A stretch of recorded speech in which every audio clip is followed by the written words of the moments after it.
Sorry for the delay, everyone. This is our alternative channel. This is Economics 148. The main channel has been suspended, and we had some technical difficulties in the past week or so with infringements and strikes and things of that nature. So the main channel cannot be utilized right now for broadcasting, but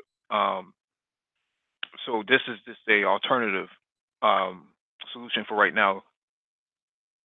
And what I'm seeing is that some of our content is being monitored, for infringement, which I think that is not correct. But I've disputed it, and we will have to wait, until Monday morning, something like that, where the new rules go into effect.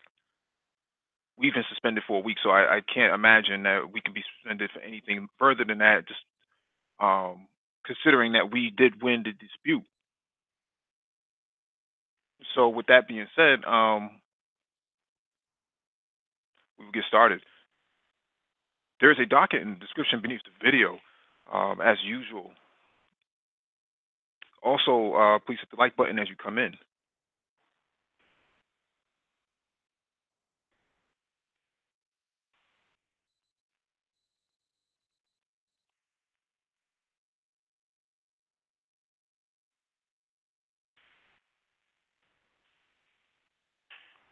Let me get ready to share my screen.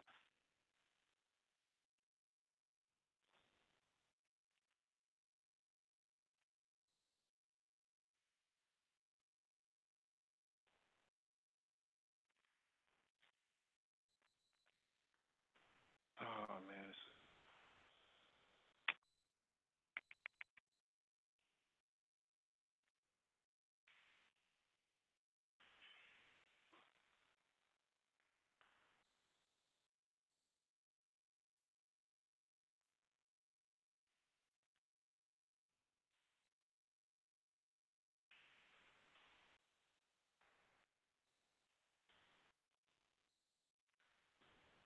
and we will get started. Sorry for the delay.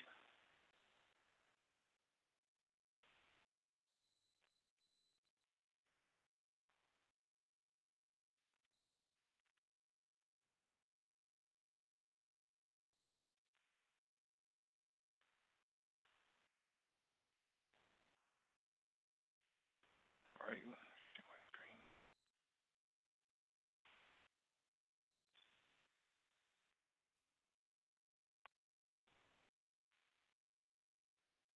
Yeah, no one's on yet, so I'm gonna try to wing this by myself and try to breeze through these articles. First article is on the docket from the Caribbean360.com. Jamaican government making progress in getting back Venezuela's stake in state-owned oil refinery. Kingston, Jamaica, Wednesday, February 13, 2019. The government is reporting that, quote, good progress has been made in negotiating to repurchase the 49% stake in Venezuelan entity PDV Caribe has in the state refinery Petrogran.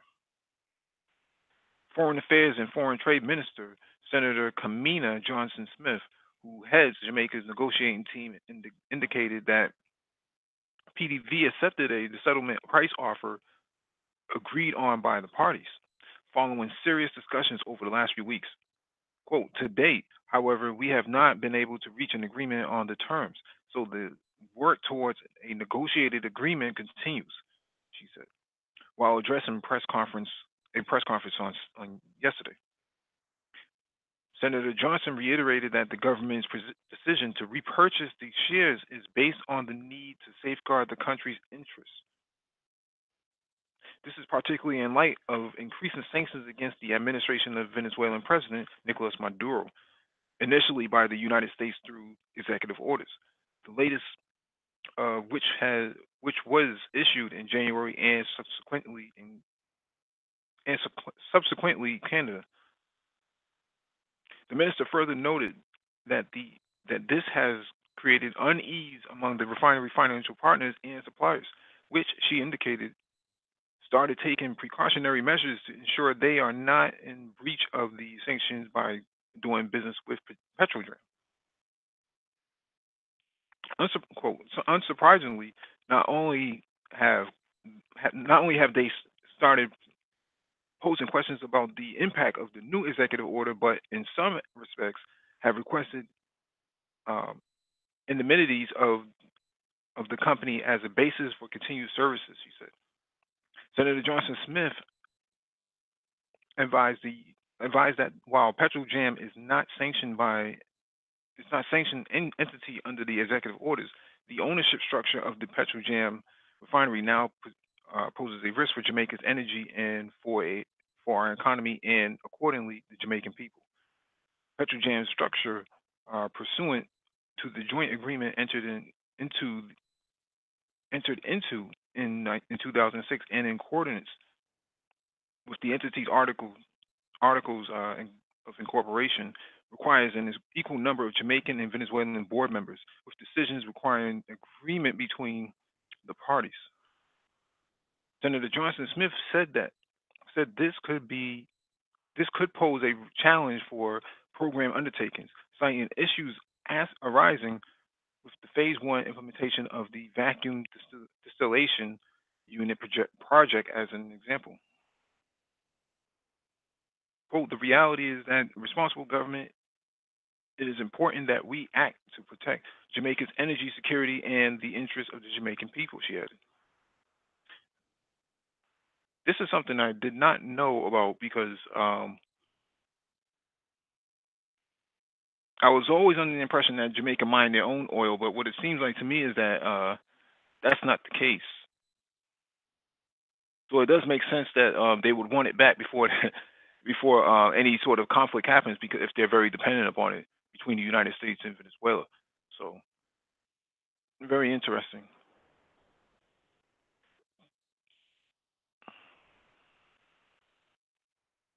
Let me see if I can check the chat.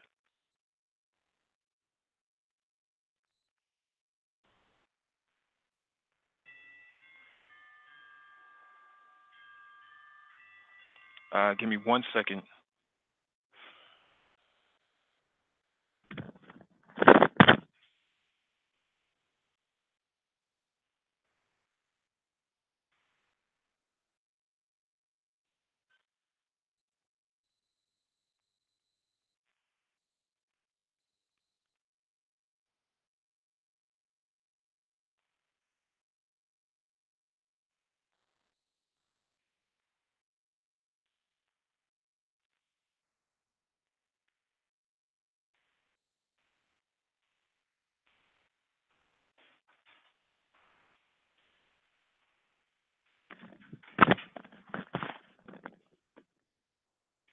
Hey, what's going on, Paul Bryant?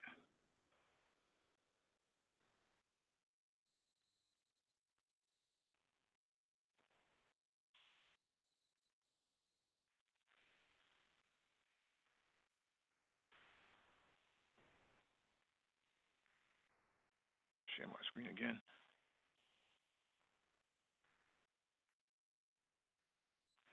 All right, this one is from CNBC.com.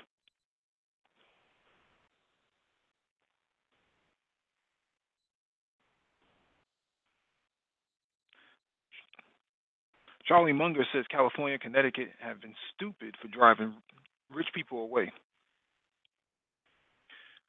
Charlie Munger, Warren Buffett's right-hand man at Berkshire Hathaway, said that places like California and Connecticut have been very stupid for driving rich people away from their states. Quote, "It's been it's been serious. Driving the rich people out is pretty dumb if you're a state or a city," Munger told CNBC's Becky Quick in an interview Thursday. Quote, there are a number of places that have shot themselves in the foot: Connecticut, California, New York City. Munger was answering a broader question in the wake of Amazon ditching its New York City headquarters plans about whether some cities and states need to make their tax structures and regulations more attractive to wealthy individuals and businesses. In Connecticut, quote, they've driven out all of the rich people. California is doing the same thing. I know a lot of rich people who have left California. Munger added, quote, I think it's really stupid for a state to drive the rich people out. They are old and they are old. They keep your hospitals busy. They don't burden your schools, police departments, or prisons. Who wouldn't want rich people? California and Connecticut have two of the highest tax burdens in the country, according to Wallet Hub. The burden in California is 9.57%, while Connecticut's is 10.19%. To be sure, California is home to some of the largest companies in the world, including Apple and Facebook. Meanwhile, Connecticut is the home of some of the largest hedge funds in the world, including Bridgewater Associates. Recently, some lawmakers have been pushing for the higher taxes on the wealthy, especially uh, Representative Alexandria Ocasio-Cortez, Democrat of New York. Ocasio-Cortez has proposed a 70% marginal tax on incomes over $10 million in an effort to bridge the growing wealth gap between the rich and the poor. Munger thinks the divide will slowly bridge itself as interest rates are unlikely to go much lower from the current levels. By slashing rates and implementing quantitative easing measures a decade ago, the Federal Reserve inadvertently bailed out the rich to help the poor during the financial crisis by boosting asset prices, Munger said. Nobody was quote, nobody was doing that because they loved the rich. They just didn't have any other tools in the kit. The inequality that came from that wasn't Malvin, and it was an accident, and it probably won't happen again. So, I'll be interested in seeing what Paul has to say about this, if Paul's listening.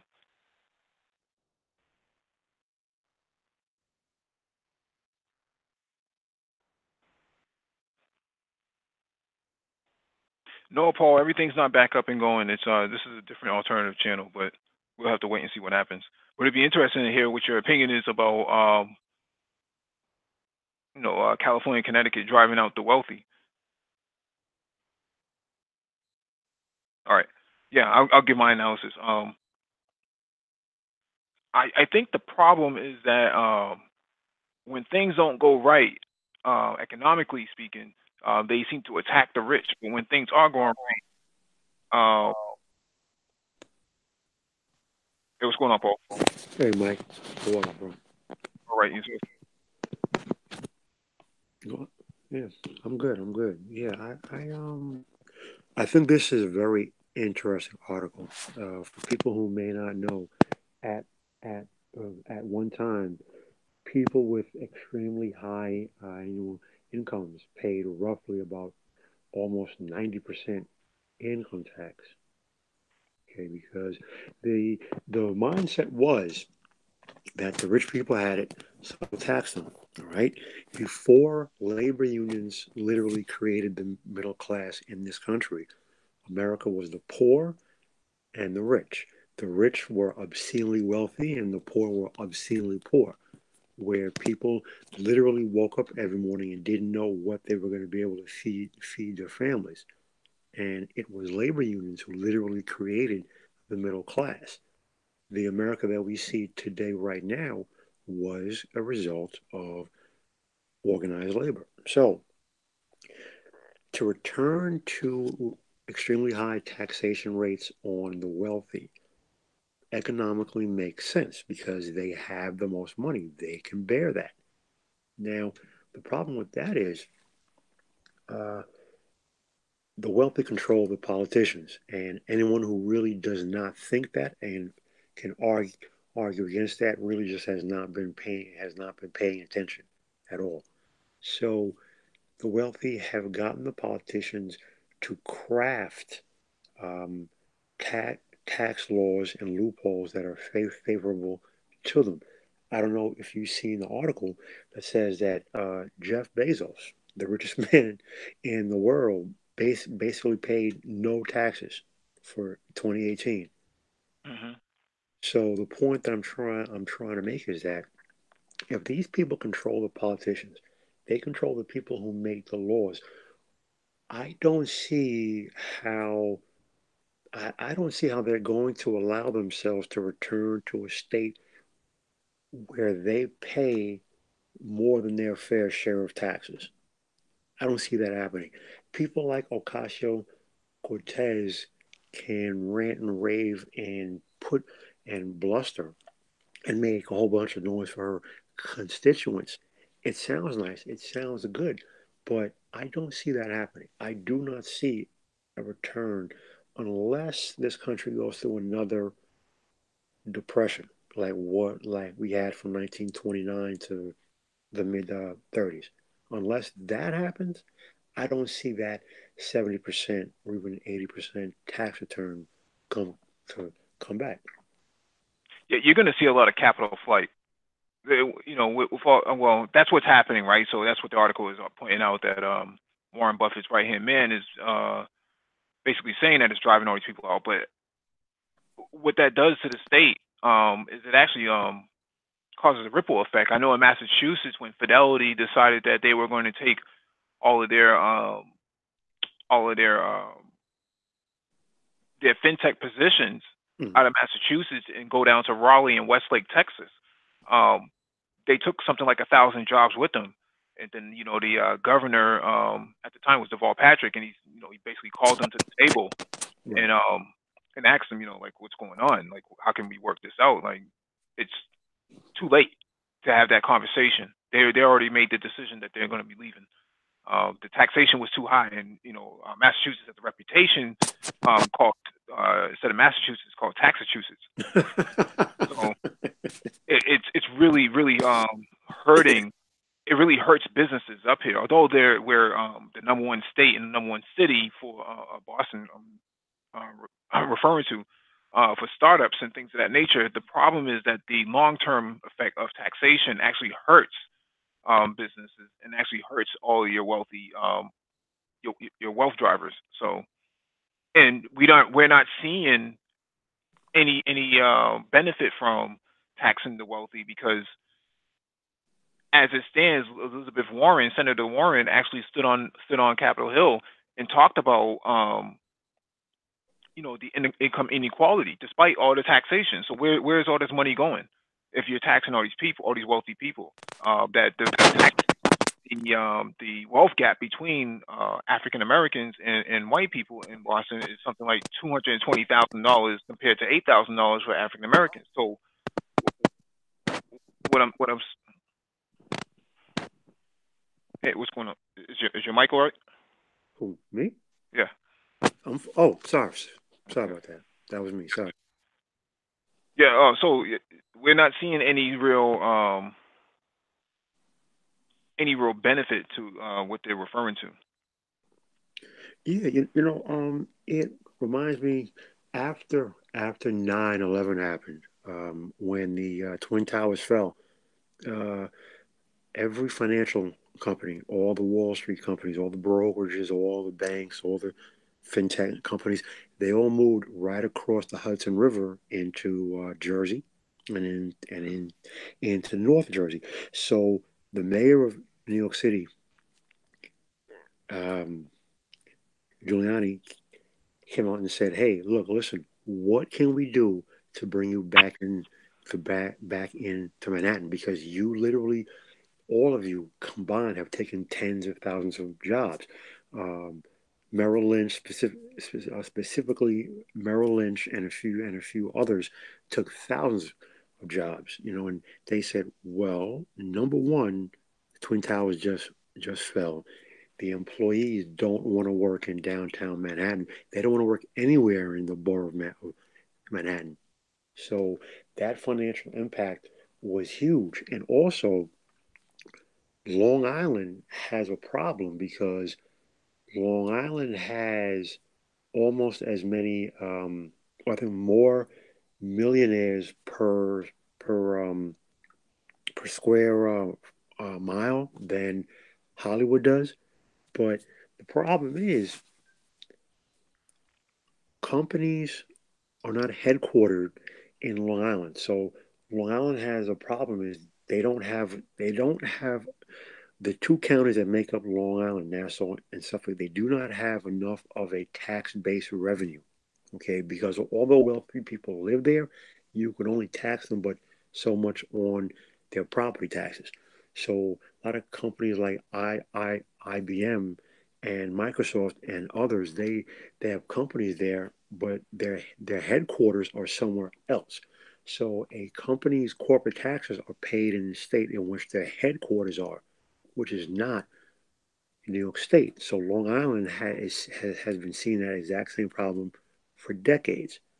So, I totally get what you just said because once wealthy people leave and also corporations leave, the municipality loses their tax revenue base, and it's extremely difficult to make that up by taxing citizens. Hmm. The only real way that they can actually get a, in, well, the only real way they can make up for that is by sales tax. But United States should have adopted a structure like the European Union did with the VAT. Mm. They should have, and you know what? I agree with you, but the first thing um whenever I tell people in this country, say, hey, look, listen, I lived and worked north of the border, and Canadians enjoy a higher quality of life and a higher standard of life than we do here in this country. Okay? All I talk about America being the greatest country, that's a lie and a smokescreen. The first response I always get is, yeah, but they have high taxes and they have 64% taxes, and I don't want to live anywhere where there's high taxes. I I understand that argument, but I would willingly trade and pay higher taxes for a much higher quality of life, standard of life, infrastructure, quality of roads. And you see that not only in Canada, but also amongst the stronger countries in Europe. So that VAT tax and that GAT tax, you know, the benefits far outweigh the reduction in take home pay that you're going to see. You see where your extra taxes are going. Now, with that said, do Canadians specifically pay more for clothing? Yes. Do Canadians come across the border to pay lower prices for clothing? Yes. But they don't stay here. They live up there where they enjoy a much higher quality of life. So it totally speaks to your point. Had America adopted the VAT and the GST, a What's the GST? I'm not familiar with that. goods and services tax. Okay. So had America adopted those, you know what? I think I agree with you 1,000%. Things would definitely be a lot better here. Hey, what's going on, Preem? You have anything you want to add to this? Hey, what's going on, everybody? No, no, no, no. Just listed for now. Okay. Yeah, I think I've talked about this in the past that you don't have to go after the wealthy. You can go after the basics that are low hanging fruit. Those big V8, Hemis and all that stuff. That have a lot of CO2 output. You can go after those. Um, you can go after the F-150s. With or the with F-250s, kit. the dualies, the guys with the dualies and the loud pipes and the smokestacks on it that pull out all that carbon. You can go after those guys. Why do you have to go after your wealthy people? In Boston, and I would probably hesitate to say that Massachusetts, um, Abby Johnson, who is the president of Fidelity Investments, is probably the most wealthy person in Massachusetts. I think she's like one of the top 20 wealthy people in the country in terms of women. I think she's worth like something like $20 billion. Mm. I've actually met her several times, but you know, it just blows my mind that that's a solution. And then what happens with that person, like Abby? She takes her money, she leaves, she goes down to New Hampshire or something like that, and where the tax rate may be lower. Well, you know what? Corporate taxes. Corporate taxes is an insidious game because if you look at, say, GM, GM, Ford, and Chrysler. Well, not so much Chrysler because Chrysler is no longer a U.S. company. They're owned by Fiat. Hmm. So GM and Ford, they have plants all across the country and Canada and Mexico. So if you're GM and you have a truck plant, like say in Janesville, Wisconsin, which built my Chevy Tahoe, however many thousands of employees that plant employs, however many thousands of people GM's parts suppliers in the state of Wisconsin all employ. The amount of revenue GM generates directly because of those businesses, not one dime goes to the state of Wisconsin because of corporate tax structure. GM is headquartered in Michigan. So all the profits and monies generated by GM's factories, it's only taxed in Michigan. So that revenue should provide a tax base for the state of Wisconsin, but it doesn't. So only parts suppliers who are headquartered in Wisconsin would pay corporate income tax to Wisconsin. And if they played the same game that, say, companies like DuPont and a lot of banks do and decide to headquarter themselves in the state of Delaware, then they avoid the same thing also. Hmm. So changing corporate tax structure would also alleviate that problem.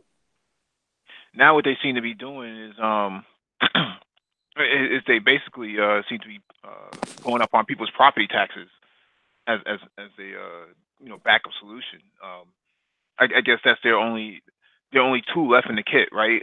Like as the article was saying, that the only other tool that was left in the kit at the time of the crisis of 2008 was to tax the wealthy and to redistribute it to the poor. But as Elizabeth Warren stood on the Hill, said Senator Warren, and basically said that such as there's still a wealth gap here. So what did you do with all that money that you taxed from the wealthy? And they took Dude, their money, they left, mhm. and all the supposed taxing of those people hasn't been trickled down. There's no trickle down effect.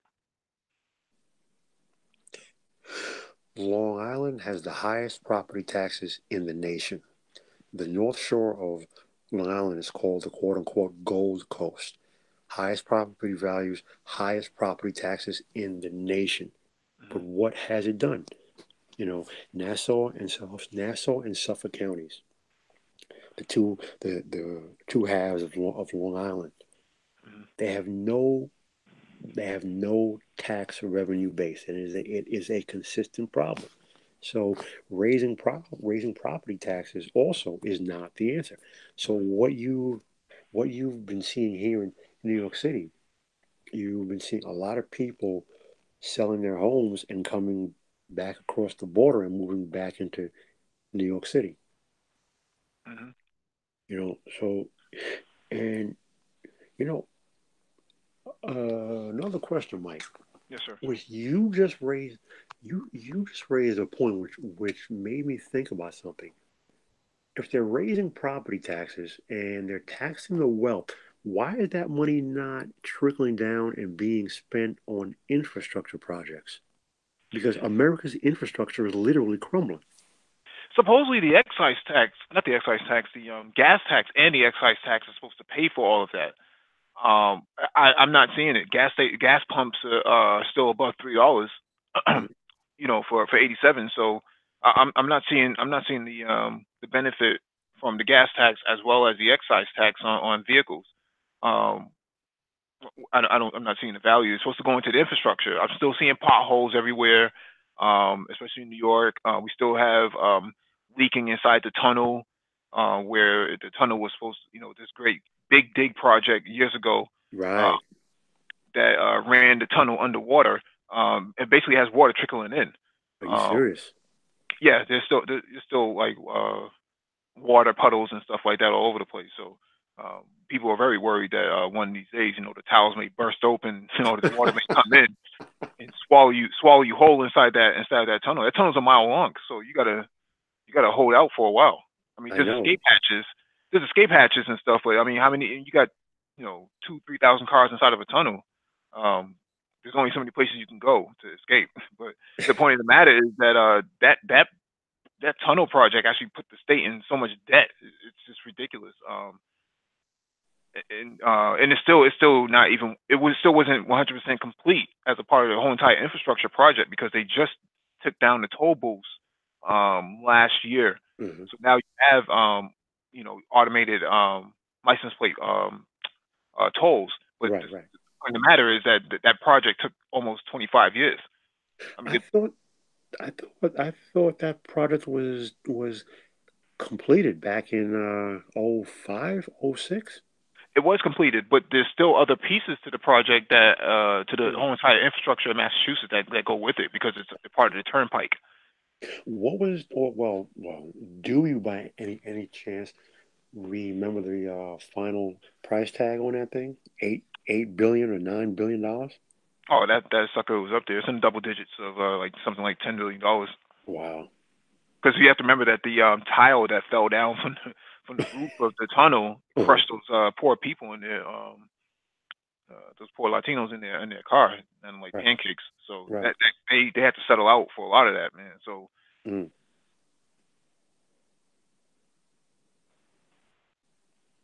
Yeah, I don't know. When I see the infrastructure and in Canada, it is pristine compared to here in America. When I really, see, yeah, it's pristine. And when I see the infrastructure in England, and I see the infrastructure well, you know what? I can't even say German because Germans are robots anyway. So it's pristine. And I look at it here in America, and it's it's horrible. hmm It's absolutely horrible. I know here in New York City, they always say that it's prohibitively expensive. hmm I don't know how true that is because when they when they want to find money for an aircraft carrier, they find that. Okay, and this new Ford aircraft carrier, every aircraft carrier costs $5 billion. The Ford being that it's the first in class, and it's a completely new design, completely new technology. So far for the first one, the cost is 13 billion, and it still doesn't work right. And then you got the Zoom wall, doesn't work right. a But lot of the military budget was borrowed out of the infrastructure budget in the 80s and 90s. If I remember correctly, someone can correct me if I'm wrong, but if I remember correctly, that's how they the president has the ability to actually siphon, funds from other agencies and budgets and actually put it where they want it. So, if you take from the infrastructure budgets, and you don't actually replenish it, then what happens is it just gets neglected. So a lot of potholes, something as basic as a pothole, doesn't even get filled, and then you take into consideration 8,000 bridges across the United States are actually either condemned or close to being condemned, right, not being repaired. Something's bound to happen. Something has to give. Spent a lot of money. Spent $5 billion just in Syria alone. So taxing the wealthy doesn't seem to be the solution. It seems to be more problematic. Now Russia has figured this out by putting capital controls on Russians who have lots of investments overseas and things of that nature. You can't take your money out of the country now. right. Um, and they're telling all the Russians who do have money outside the country, bring your money back or else. Well, you know what? God, well, you know what? Listen, has anyone thought that maybe it's time to finally cut the DoD budget? Now, I listen. You always hear me say that there's the black budget, and then there's the unofficial black budget. All right, The U.S. There were no $800 hammers. There were no $2,000 toilet seats. That's how they hid parts of the black budget. There's the official black budget, and then there's the part that's hidden. My point is, does someone maybe want to slash the DoD budget and start putting that money back into infrastructure? Whatever it is that they're spending out on at the DoD that we see, and whatever it is that they're spending on that we don't see, that they don't even talk about. You can't tell me that can't wait for 2 years or 3 years or 4 years to put the money towards infrastructure. Then you can put it right back to building the enterprise with warp speed and phasers. I mean, what's more important? It's not really helping that a lot of these jobs that are going to be replaced with automation, um, that you're losing a tax base. Mhm. You're losing a strong tax base. So, I mean, Bill Gates has talked about having robot tax, as an alternative. But what happens when these companies decide, well, we just won't do business in the United States. We'll take our business and go to Mexico. Yeah. I mean, but like Preem says, open borders requires open pocketbooks. So very few of those left. All right, let me hit this next article. Yeah. What were you gonna say, Preem? Correct the mundo. All right. Next one is from the New York Times. What's the plan? What's the plan for Brexit? There is no plan.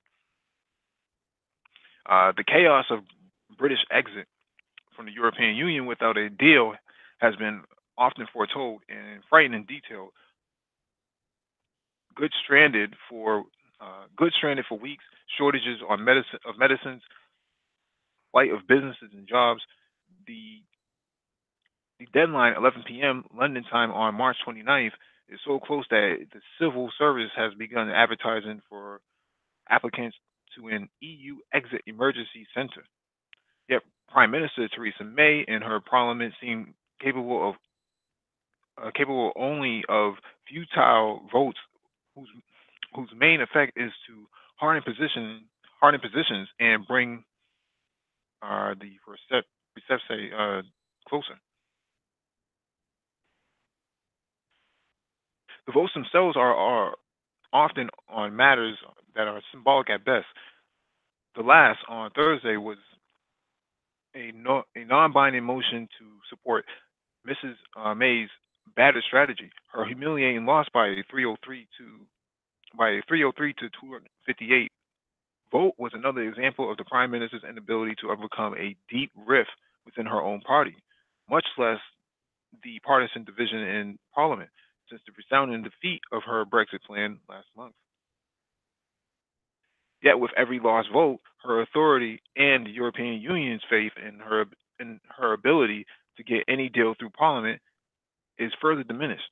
Still, she remains at 10 Dowling Street, the nominal head of a bitterly divided party, loath to risk an election it could lose to Labour's Jeremy Corbyn, an old-fashioned left-winger whose own party is divided over Brexit. What is alarming is this whirlpool of conflicting schemes and fears is in the evident sentiment among hardcore Brexiters that a no-deal exit is not only feasible but perhaps desirable as a way for Britain to dramatically reaffirm its sovereignty. Their their contempt for the chorus of warnings from businesses was best expressed by Boris Johnson, the former Foreign Secretary, when he was overheard last June to dismiss such concerns with explicit. The hardcore conservative camp has voted against any attempt to legislate a rejection of a no-deal exit. Also striking in debates is the lack of recognition that the European Union, which has a major say in how Britain is released from the complex legal and economic bonds formed over more than 4 decades must agree to any deal. The bloc has steadfastly insisted that the agreement reached with Mrs. May government and rejected by the British Parliament is not open to substantive change. European leaders have become increasingly unbuttoned in their frustrations with the British, most notably Donald Tusk, president of the European Council, who openly mused at a news conference, I've been wondering what the special place in hell looks like for those who promoted Brexit without even a sketch of a plan how to carry it out safely. Mark Rutte, the Dutch Prime Minister, was was equally blunt in an interview with the Spanish newspaper El País. When he, I'm sorry, when he warned Britain that outside the European Union, it would be a quote a middling economy stuck in the Atlantic Ocean. Wow, this is really interesting stuff because they only have about a month left, and I find it interesting that they didn't have a strategy for exit. So a country as or a country the size of the United Kingdom, um, it makes you wonder what were they thinking. But now this sends a message to other countries that like the Ukraine and all these other or what's considered to be sovereign states that are looking to join the European Union. Do you really want to join something like this? This looks like a big disaster to me. Well, there was a plan. There was an exit plan. The Labor Party disagrees with the plan that the Conservative Party put forth. The problem is Jeremy Corbyn, who is the leader of the Labor Party, is an absolute clown. He literally has not put forth a plan. All he does is he attacks Theresa May. He says her plan is bollocks, but he never puts forth his own plan. He says, he keeps saying, give us a plan we can vote on. Give us a good plan. Okay, fine. You don't like the plan that Theresa May keeps putting on your plate. You don't like the plan that the Conservative Party keeps putting forth and keeps negotiating. Put forth your own plan. Okay, it's like saying, "Oh, I don't want to do that," but I ask you, "Okay, well, Mike, what do you want to do?" And you just keep saying, "Nah, Paulie, you got to come up with something better." Hmm. You follow me? So that's where they're at right now. Jeremy Corbyn keeps attacking Theresa May's plan, but he literally has not put forth his own plan. So how he is the leader of the Labour Party, to me, is comical, absolutely comical. And the few talking points that he puts forth when he does interviews, he makes absolutely no sense whatsoever. So when I say this whole thing all over there in England, this Brexit deal, it is an absolute mess. Because at the end of the day, does Britain have the 10 billion pounds to pay as the exit fee? Yes, they have it. But who wants to just pay 10 billion to just say, okay, I'm walking away now, when there's further economic um, problems and consequences that the country will have to deal with going forward? What's the worst that can happen? I mean, there could be no military conflict from this, right? I mean, Yeah, I don't I don't see there being any kind of a military conflict, but there's something there. There is an 800-pound gorilla in the room that no one's really talking about, and that's the Irish backstop. The and Irish backstop. and that means what? Okay, when England leaves the EU, okay, Northern Ireland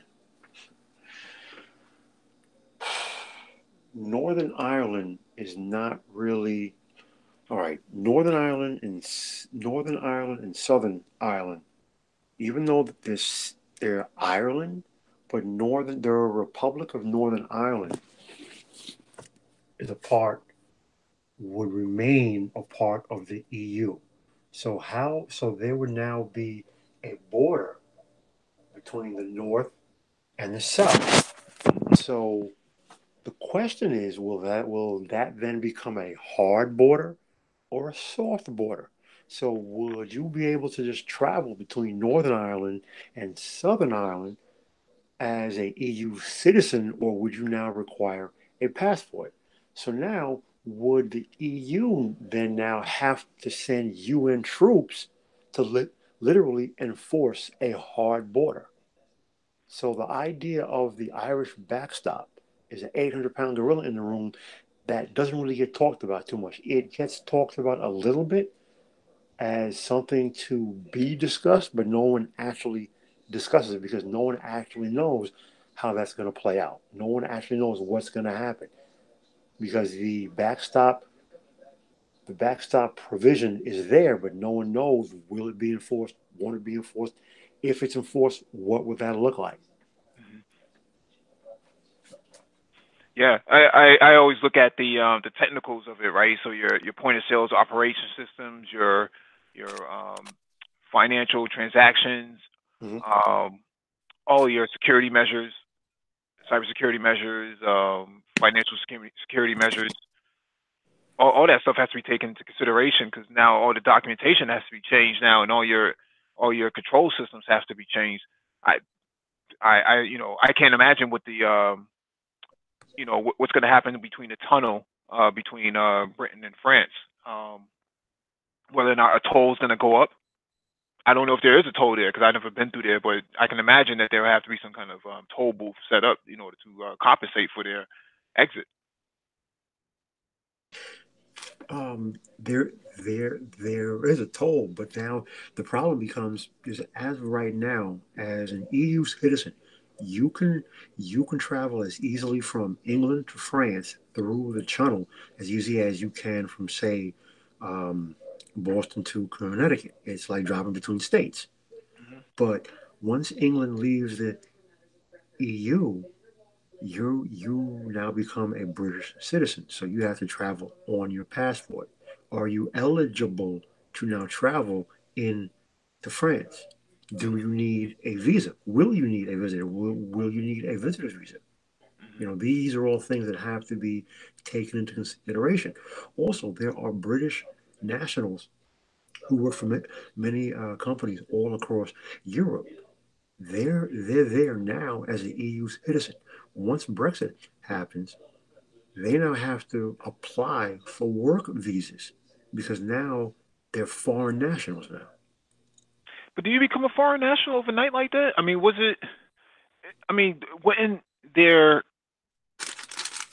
wouldn't there be some kind of measure that says, well, maybe not at March 29th, 2019, 11 p.m., but by December 31st, 2019, you have to renew your registration or whatever it is, renew your citizenship or visa for that matter. The fact of the matter is, no one knows. No one knows. No one's coming up with any concrete answers. They're giving maybes. They're giving possibles. They're giving hypotheticals. They're saying we could do this. We might do that. No one knows. Hmm. That's going to be crazy because now you're going to have to deport a whole lot of British nationals. Exactly. Exactly. And now we're not only just talking, say, someone who works in a Starbucks or someone who works at a grocery store. We're also talking white collar jobs. We're Right. talking middle management jobs. We're talking upper level jobs. Yeah, Hmm. we're talking British citizens of say foreign companies or even British companies that have offices throughout continental Europe, but still, you were there as a EU citizen, but now you're a foreign national. So now the status of both the company and the actual British nationals working there changes overnight. Yeah, somebody in Britain must have been saying build that wall. And that's not the type of wall that they were looking for. So that's a very dangerous wall now. Bro, I don't even want to talk about that. There's so much to go through with that, But yeah, so Then there's the trade aspect. Will there be tariffs? Will prices go up? So, Hmm. Let me get to this next article. All right, this one is from Reuters.com.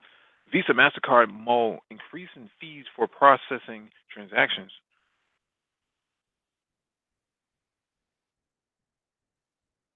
Visa Incorporated and MasterCard Incorporated, the two biggest U.S. card networks, are preparing to raise certain fees levied on U.S. merchants for processing transactions from this April. The Wall Street Journal reported on Friday, citing people familiar with the matter. Some of the changes relate to so-called interchange fees, the report said. Interchange fees are what merchants pay to banks when consumers use a credit or debit card to make a purchase from their store. Fees that MasterCard and Visa charge financial institutions, such as banks, for processing card payments on behalf of merchants are also set to go up, the report said. A Visa spokesperson confirmed that the fee hikes would go into effect in April 2019, but only for merchant banks, not merchants. Merchant banks are financial institutions that maintain accounts for sellers such as Amazon and Costco. JP Morgan, Citigroup, and Bank of America are some of the top merchant banks in the country. However, it is up to merchant banks if they want to pass on the fee hike to sellers or absorb it themselves.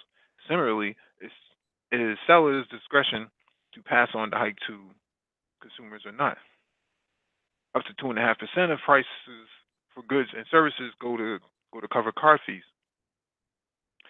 Card companies have said in the past that their credit and debit cards usually result in more sales for merchants, especially in countries like the United States. They also say that expenses for ramping up anti-fraud theft security measures to make payment processing safer needs to be covered. MasterCard did not respond to Reuters' request for comment on the story. Recently, the two companies, along with several U.S. banks, had to pay over $6 billion to settle a lawsuit brought by merchants who accuse the credit card companies of violating federal antitrust laws by forcing merchants to pay swipe fees and prohibiting them from directing consumers towards other methods of payment. Interesting. You know, this could easily be resolved with a blockchain solution. You wouldn't have to pay all these processing fees and whatnot if there was an alternative solution. The problem is that everyone is locked into these two networks, if not three, if you want to include American Express, where you're basically have no other choice but to pay whatever they charge. Once a blockchain solution comes in, once you have cryptocurrencies and tokens take that position, you're going to see a major shift in how most merchants do business. Yeah. Yeah, but see, I I totally agree with what you just said.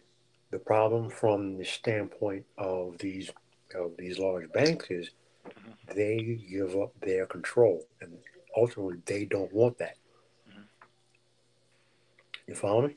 Uh-huh.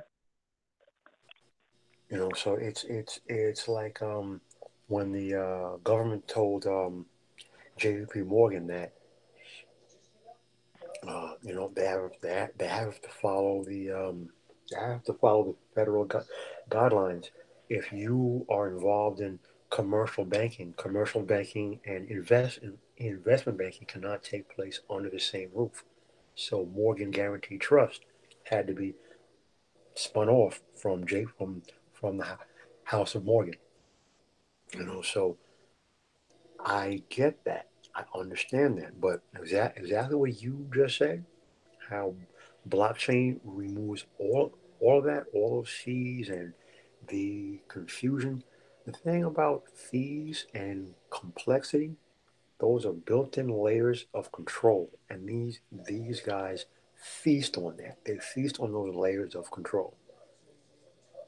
So that would tell me that either they wouldn't want blockchain, or they would only want a blockchain or cryptos that they can control, manipulate, and make money off of and profit themselves because historically that's what they do. If they can't control it, they don't want it.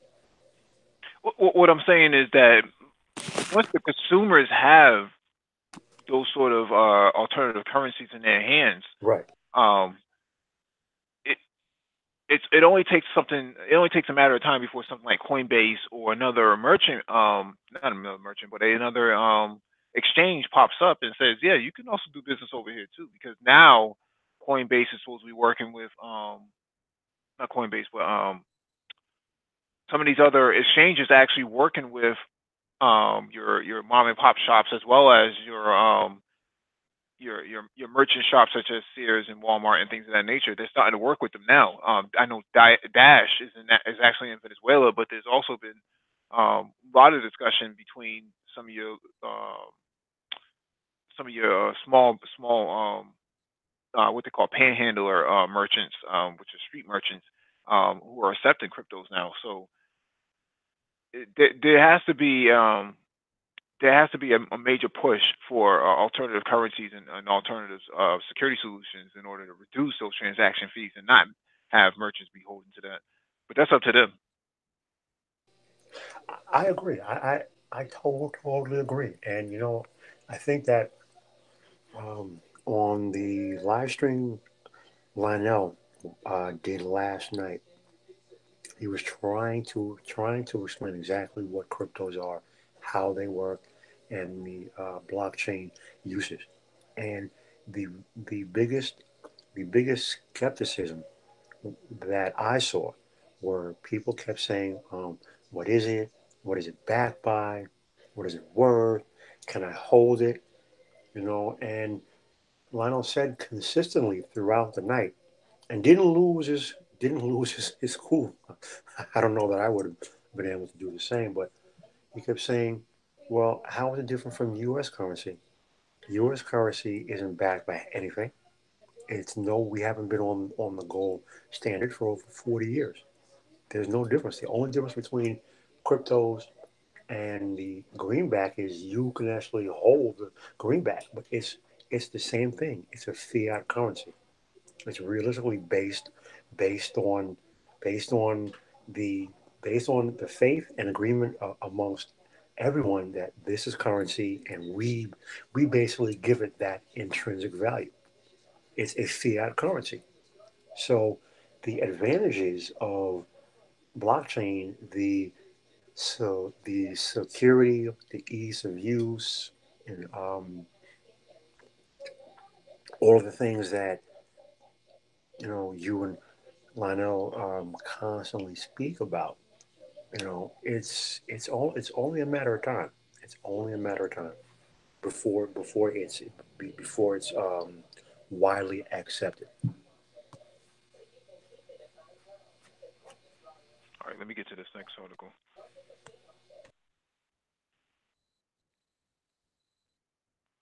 All right, next one is from Forbes.com. Heads up QVC. Amazon launches a home shopping channel and other small business tech news this week.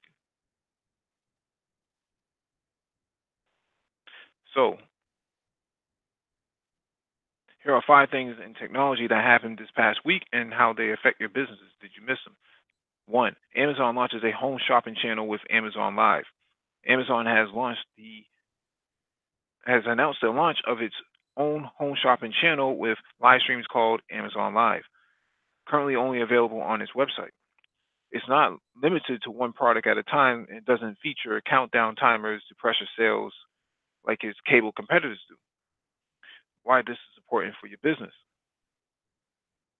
In addition to the potential opportunities that Amazon's resellers now have with this new online channel, the company also introduced a new app for U.S. sellers who use iOS devices called Amazon Live Creator. It enables smaller brands to produce live programming from a mobile device to showcase their products and answer viewers' questions. These new technologies should definitely help Amazon's seller merchants increase awareness and hopefully sell more products. That's interesting. That is very interesting. I kind of wonder what happened to eBay. Like these are things that eBay should have been coming up with. Although I haven't used eBay in quite some time, I can't imagine that they are actually they're allowing things like this to take place, where Amazon is actually launching their own little news network, uh, QVC style network, and not going challenge. I don't know, man. Like for a company that has such poor branding, they seem to get a lot of initiatives done. Um, whether they're pretty or not, they seem to be very efficient at putting out new features of their product lines. Well, if Lori Grenier, the queen of QVC, one of the hosts on Shark Tank, if she isn't shaking in her boots, she needs to be. And yeah, you're right. I don't know how Amazon does it. I don't. They don't have the branding that Apple has. They don't have the cachet that Apple has, that Netflix has. But every time you turn around, Amazon just keeps making moves. Hmm. You know, I kind of liken it to the same way that Steve Jobs was innovative. Amazon is the same way. They're creative as far as making moves into areas that they traditionally you would not think Amazon would get into. Hmm. So I don't know. If past history is any indicator, it's going to do well because basically everything Amazon touches and ends up being gold.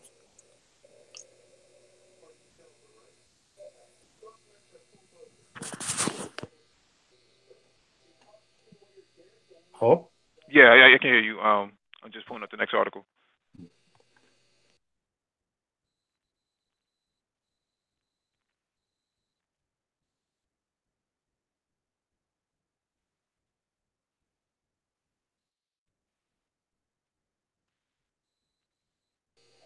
All right, next one is from TechCrunch.com.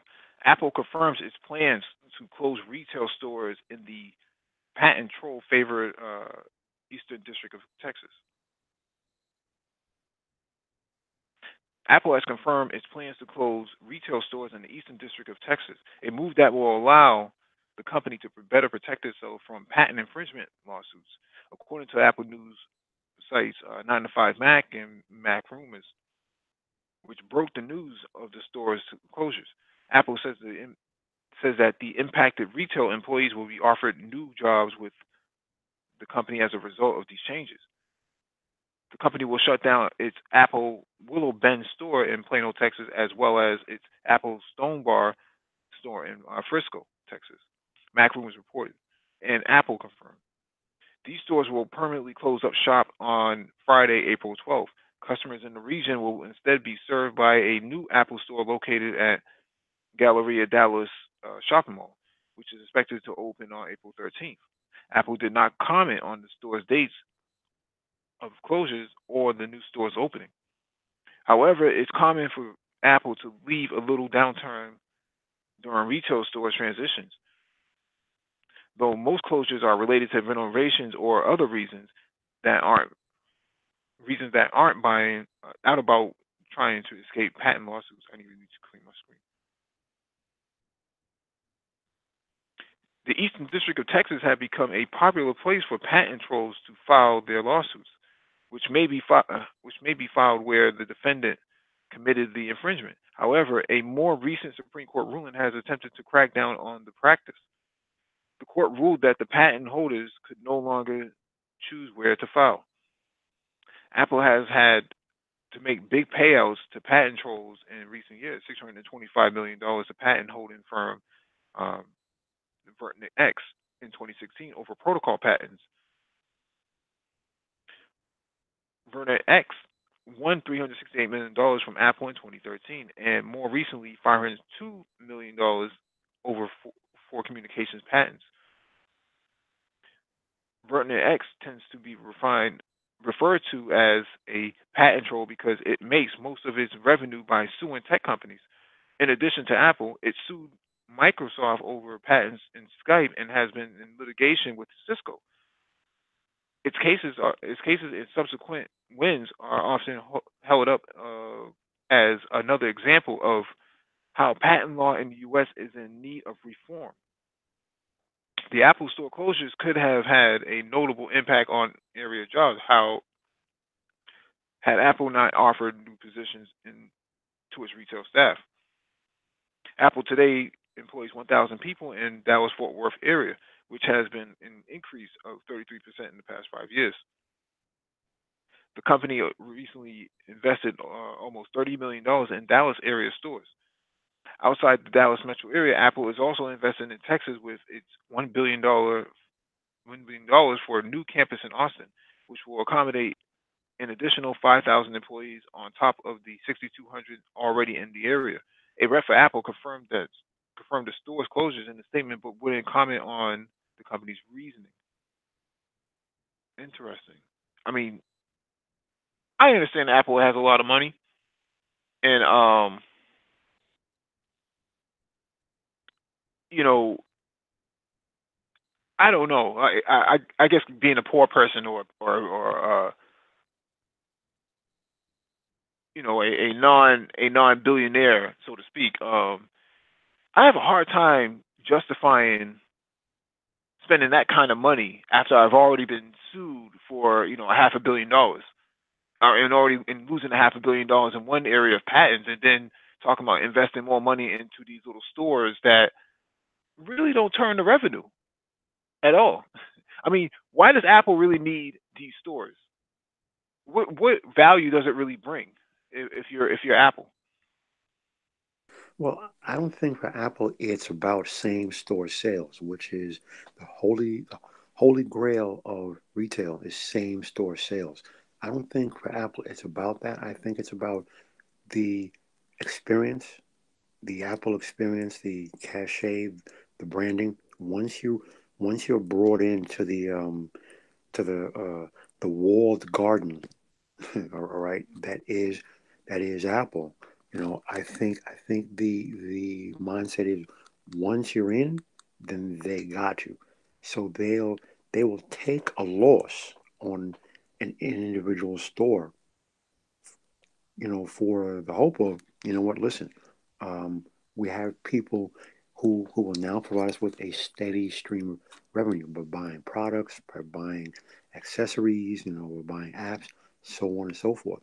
But the thing is this, I seem to remember Apple lost $1 billion lawsuit over in Asia when they were sued by Samsung for the same thing, patent infringement. Hmm. All right. So that's a lot of money. That's a lot of money. And if Apple is closing stores, maybe things aren't as rosy with the company as they want us to believe. Right. Right.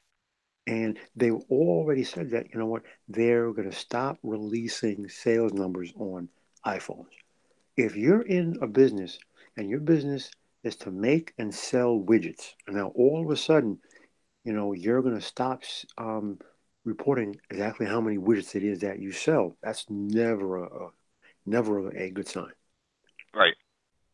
So, when Apple became 10, 12 years ago, or more than that, the first company that had $1 billion in free cash just sitting around, and then over the years it went up and up and up and up. They don't even talk about that anymore. So it seems to me that things might be worse inside that Apple walled garden than they want to let on to us. Hmm. On top of which, you had those Chinese nationals who were working on their autonomous vehicle program who got caught spying, which we already know. Any tech that they had their hands on, that tech is in China and it's being reverse engineered as we speak. Hmm. So they're just getting hit on every front, and I don't know. And here's the man himself. Speaking of the devil. All right, this one is from CoinDesk.com. Apple hints at behind-the-scenes blockchain work in a new SEC filing. Apple has submitted what might seem like an arcane filing with the Securities and Exchange Commission (SEC), but the document contains tantalizing details about the computing giant's interest in blockchain tech. The document, entitled "Summary of Apple's Commitment to Responsible Sourcing," details the company's commitment to upholding human rights across its global network of suppliers that support the manufacturing of its mobile communications and media devices, personal computers, and related accessories. Making note of both its internal work on this front as well as its relations with supply chain providers, the document is largely a description of Apple's efforts to ethically source materials to its popular products like the iPhone. Notably, however, the February 15 filing makes mention of Apple's involvement in the drafting of blockchain guidelines for the Responsible Business Alliance and Responsible Minerals Initiative. According to an RBA press release, those voluntary guidelines were published in mid-December of last year and represent a first industry effort to define a common set of principles, attributes, and definitions for the application of blockchain technology to support mineral supply chain due diligence. The press release makes no mention of Apple's involvement, but the tech firm is listed as a company member on its efforts of official webpage. The SEC filing also notes that in 2018, Apple chaired the board of RBA and participated in a number of its internal committees and working groups, including the blockchain team. When iChain, these details aside, the filings doesn't touch on what Apple watchers might most want to know: whether the Cupertino Colossus is on the cusp of joining growing ranks of tech giants that are offering some form of blockchain-related service. Specifically, if Apple is working on some kind of supply chain-focused solution, it hasn't yet shown its cards. A request for further information about Apple's work with the RBA was not returned by press time. As Fortune's Jeff John Roberts wrote in December, the question of whether Apple will take the proverbial plunge is an active one, with many in the industry contending that it's going to take a tech giant like Apple to make blockchain payments work at scale. There is demonstrable interest internally, so to say the least. The crypto space has seen Apple veterans join industry startups, and in December 2017, as CoinDesk reported at the time, a publishing patent filing from Apple detailed a proposed program to certify timestamps by combining aspects of blockchain technology with public key infrastructure (PKI). Well, I take note with some of these comments inside the article that it's going to take a tech giant like Apple to make blockchain payments work at scale. This is not actually true. This is actually a more pie in the sky. I wish Apple would do it because only Apple can do this. As if Apple the only tech company that can actually do something that they haven't done before. You have two Hyperledgers right now. So you have Hyperledger Fabric, which is designed by IBM, and then you have Hyperledger Sawtooth, which is designed by Intel. Neither one of these companies are Apple. They figured it out. So Apple is really late to the party on this. They really don't have any real invention behind blockchain itself. Blockchain has existed long before Apple's latest products had come out, anyways. And I think it's disingenuous to make these statements as if the tech industry is just waiting on Apple to come about. But in reality, Apple hasn't really demonstrated any sort of anything that was innovative that people need to adopt. there's nothing that Apple can really do right now, at least to my knowledge, that would actually drive blockchain through the roof for everybody else. Not saying that Apple's a bad company, but I just don't. I think it's disingenuous to write articles and add these comments as if, um, you know, only Apple knows how to do tech better than everybody else who does the same exact tech. I think that's disingenuous. I mean, we see right now Samsung and many of these other Southeast Asian mobile manufacturers are actually coming out with foldable phones. So I don't see Apple with a foldable phone at this moment. Um, and those phones are 5G. So Apple doesn't even have a 5G device in on its radar. So I don't know. What's your idea on this, Paul? So basically, this article is media spin and media fluff, but uh, something that jumped out at me that was lightly skimmed on throughout this article, and that was responsible sourcing of materials and components. Hmm. When I hear that type of language from a corporation, especially any corporation, but especially an American corporation, that tells me, are they preparing for potential lawsuits over human rights abuses stemming from labor abuses or exposing workers to unsafe and toxic work conditions? Hmm. Okay, now that may sound far fetched, but again, given the history, when a corporation speaks like that, they're bracing themselves for lawsuits. Well, Okay. we covered an article about this some weeks ago, but um, Ford and IBM and a third company, I want to say it's BlackBerry or something like that, Mhm. are involved in. No, it's not BlackBerry. It's a Hyundai company, Hyundai manufacturing or something like that. Okay. They joined forces to create this sort of blockchain for cobalt coming out of the DRC. Hmm. So they figured out a way to take the minerals that are pulled out of the ground and actually put them on the blockchain to certify that they're actually where they were sourced and who actually sourced them and so on and so forth. So put all this information out there on Right. the blockchain. And Ford is invested in this because they have a necessity for electric vehicles. Right. Um, I believe the third company was Hyundai chemical manufacturing or something like that. They're the ones who are going to do the processing of the cobalt and so on and so forth, the minerals.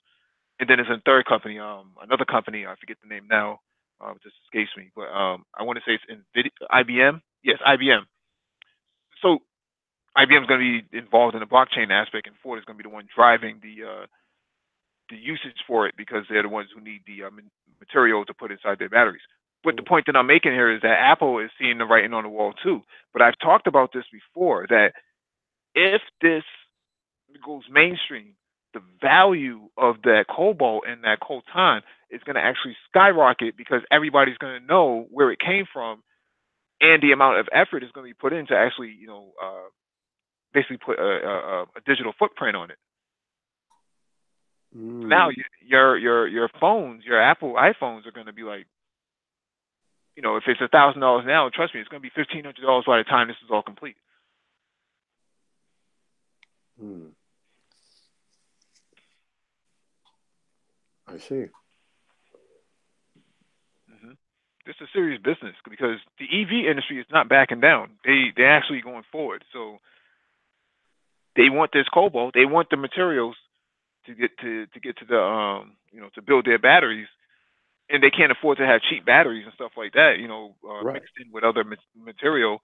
Apple needs the best battery technology possible. They can't afford to have an iPhone blowing up in someone's pocket because of poor quality cobalt or material being added to the phone battery, um, and having charging cables catch on fire because the manufacturing process was so poor. And no one was able to have any oversight over it. Well, now that the information is on the blockchain, all this stuff is being added to blockchain. This is going to be very visible to the public or to the to the supply chain.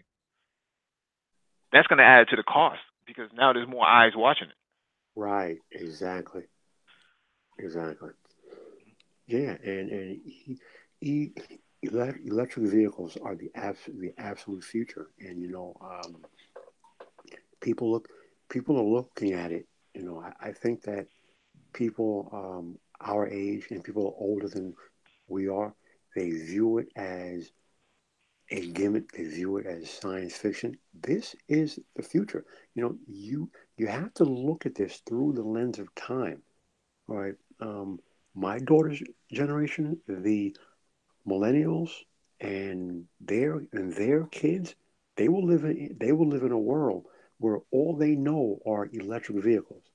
All right. So the world that we live in now, where cars from the 1920s and 30s, they're like novelties to us. All right. My daughter and her children, they will live in a world where internal combustion engine vehicles will be a novelty to them. And I don't think that's 50 years in the future. I mean, we're literally talking five to 10 years. Auto manufacturers every day are coming out with ele- electric vehicles that they're putting on sale, and they're more and more moving away from hybrids to full electric. Hmm. Yeah, I believe the Paris Climate Change Agreement actually specifies a final date for when a nation state or sovereign state needs to rid themselves of combustible vehicles, Mm, combustible engines. I believe mm, Africa signed up for 2050 is their final push for gasoline engines. Diesel engines are supposed to be gone by 2040. I know that France, the uproar with the yellow jackets has been talking about by 2022 those cars have to be gone off the road. Those diesel engine cars. 80% of France consumer based cars are actually diesel. well, that's continental Europe in general, because if you go over there, everything is diesel.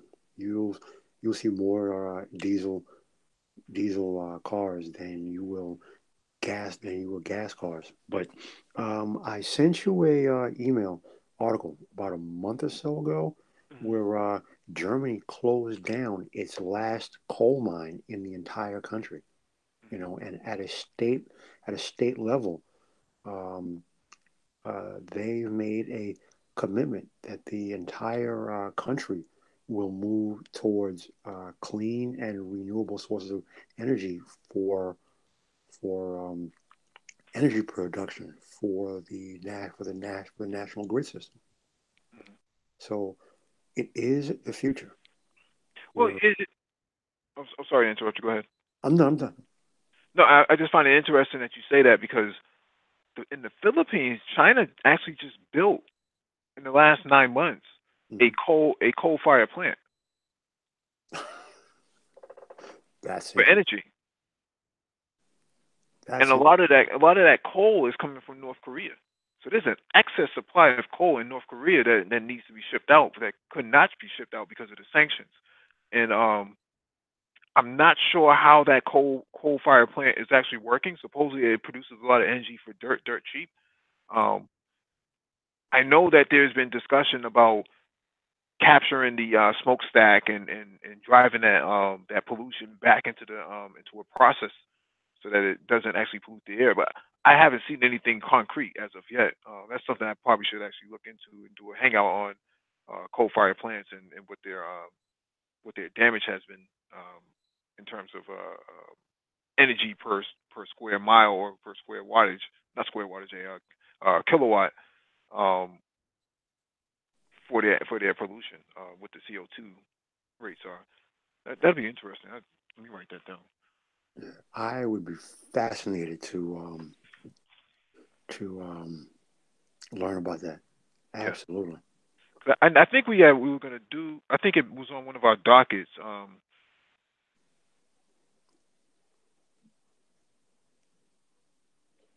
And it just never really got onto. So there's a lot of things that can actually go on these dockets, and I don't add it. I don't actually add it because we just don't have the room for it.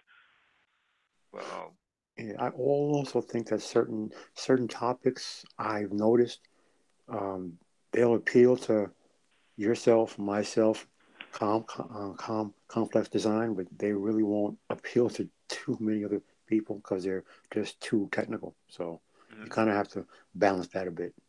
yeah, but yeah, expect Apple's cost of devices to go through the roof. Mm, wow, wow. Because coltan actually is for capacitors, and the cobalt, is for batteries. But all those rich materials are actually going to be very expensive because now they can't use those child slaves anymore to actually dig them out of the ground, and they're gonna have to actually go get some professional people, or unless they come up with a robot process to actually get it for them. But as it stands right now, all that mercury and stuff that those kids are playing in. Well, well, those child slaves are still pumping out Air Jordans, so they're good. Hmm. All right, this next one is from CNBC.com. Plunge in crypto sets stage for Facebook and other tech giants to hire blockchain experts.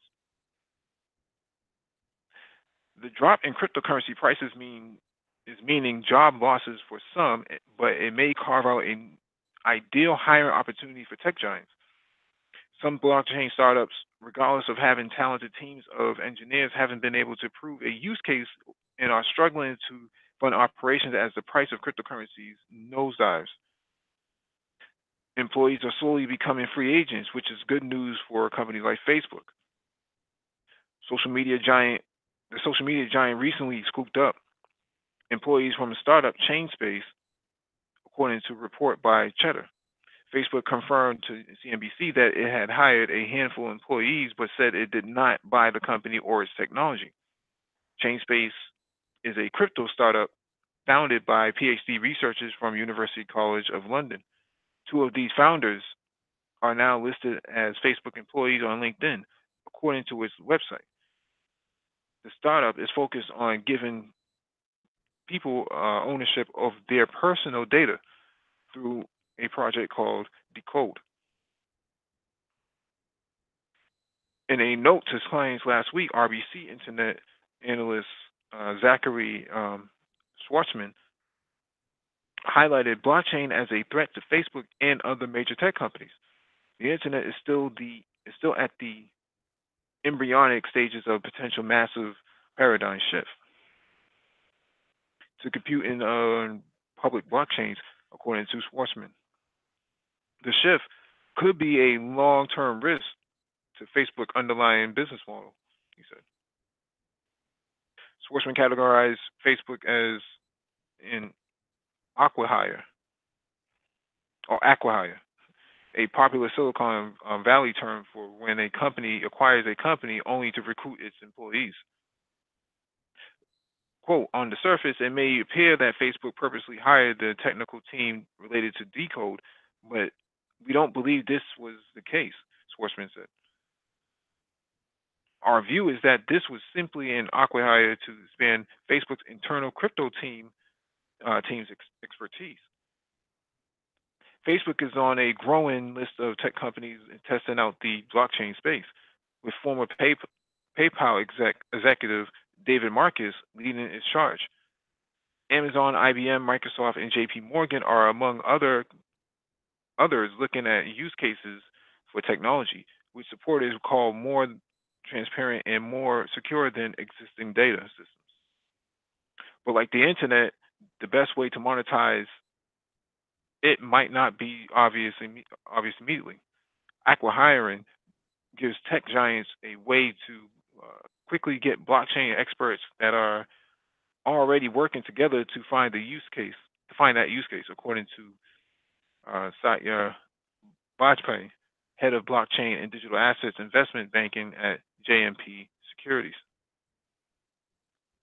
It will take, quote, it will take some time, said Bajpai, who advises blockchain companies on early stage merger acquisition.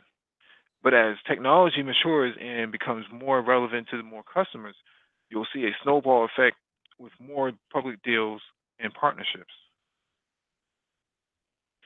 Cryptomania. Engineers and other entrepreneurs flock to the blockchain and cryptocurrency space as prices hit record highs at the end of 2017. The flagship cryptocurrency Bitcoin rallied to almost $20,000 at the end of last year, at the end of that year. There was plenty of venture capital money to get these companies off the ground in 2018. More than $2.6 billion was spent on deals for 301 companies last year, according to PitchBook.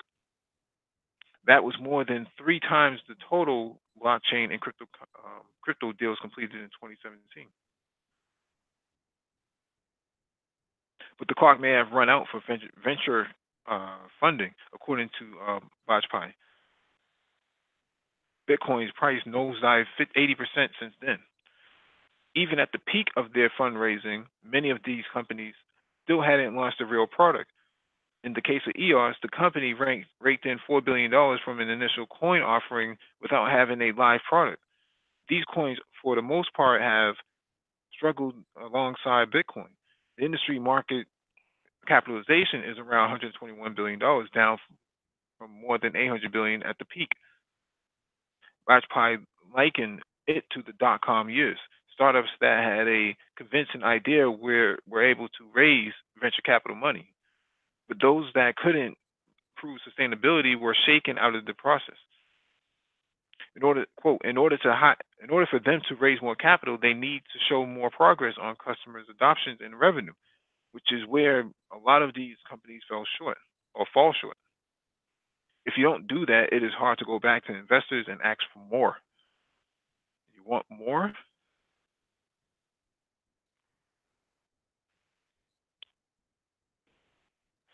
Hey, what's going on, Richard Dixon, Anti-Gravity, and Dante?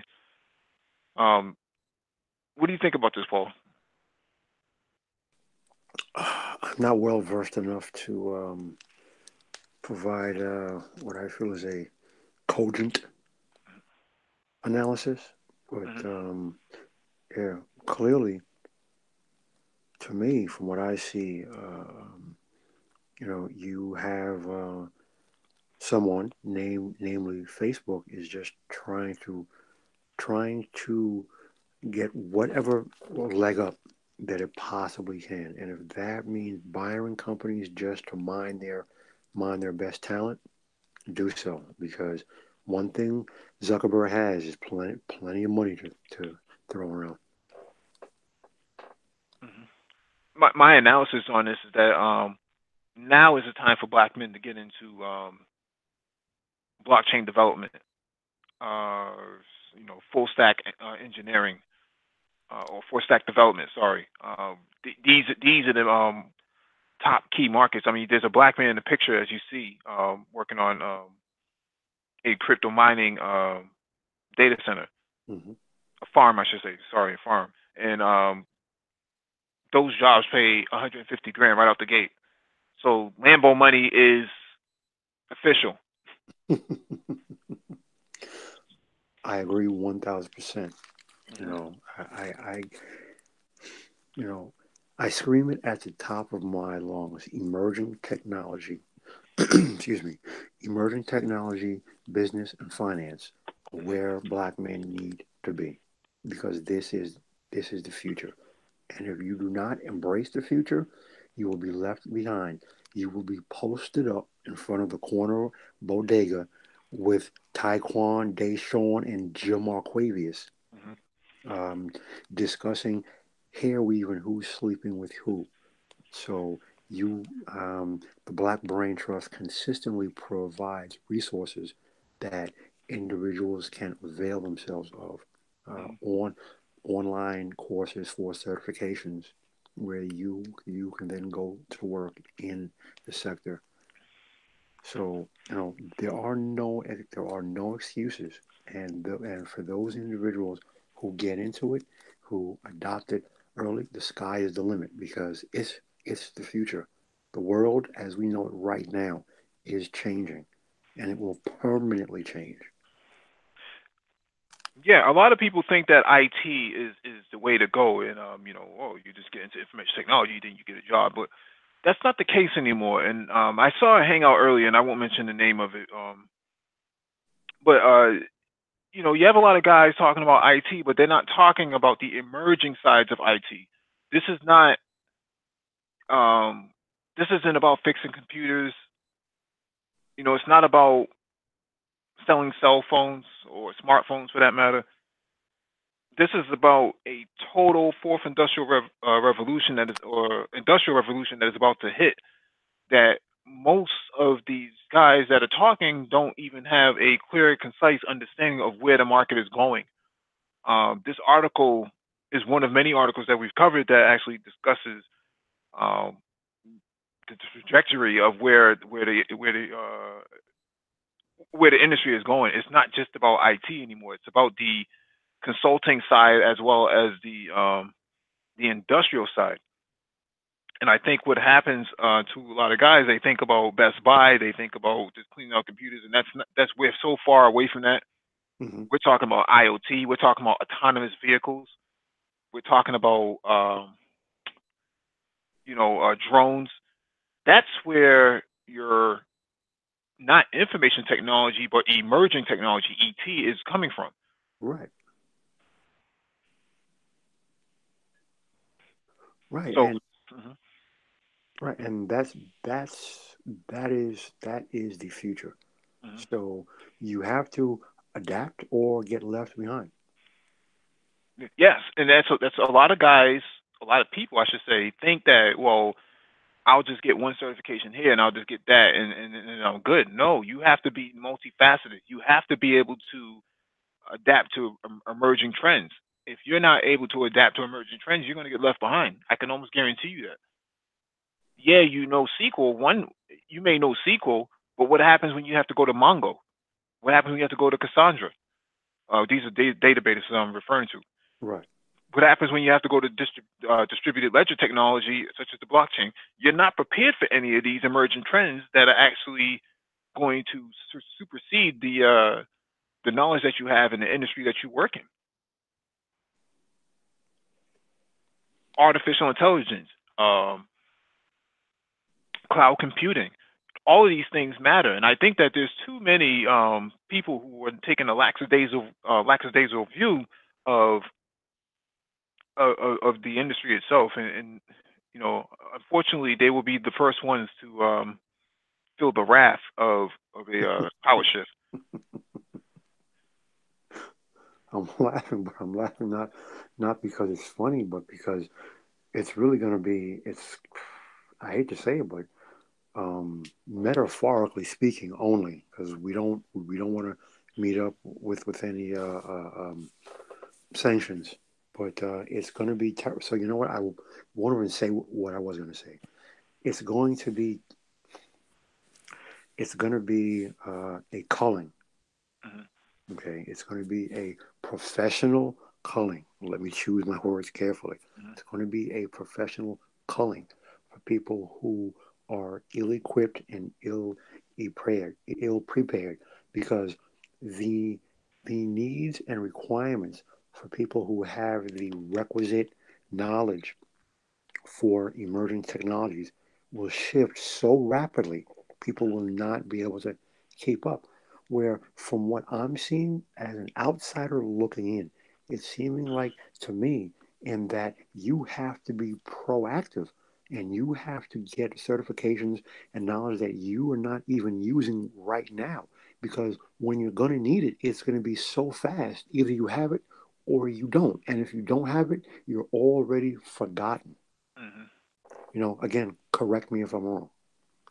No, I think you're bang on the money. And when we talk about fintechs, we're talking about new financial startups. So now your traditional Wall Street bank or your Main Street bank, with a teller in front, in a bulletproof window, possibly, to keep you from robbing it. Those days are over. We're talking about opening up an AWS account, Amazon Web Services, spinning up whatever amount of instances and what instances refers to servers, um, and basically launching code that's going to build this new financial organization for you without having any sort of physical infrastructure in your face.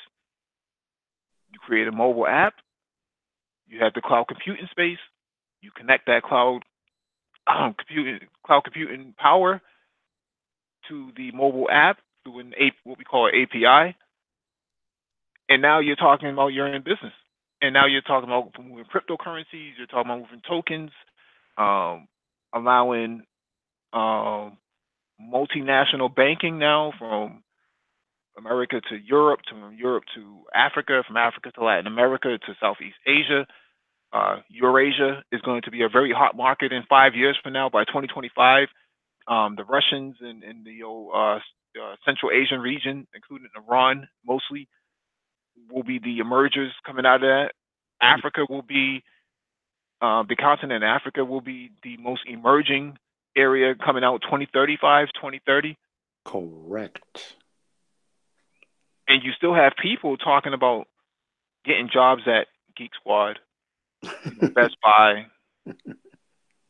No, we have to think on a higher level. We have to start looking at it from a higher perspective and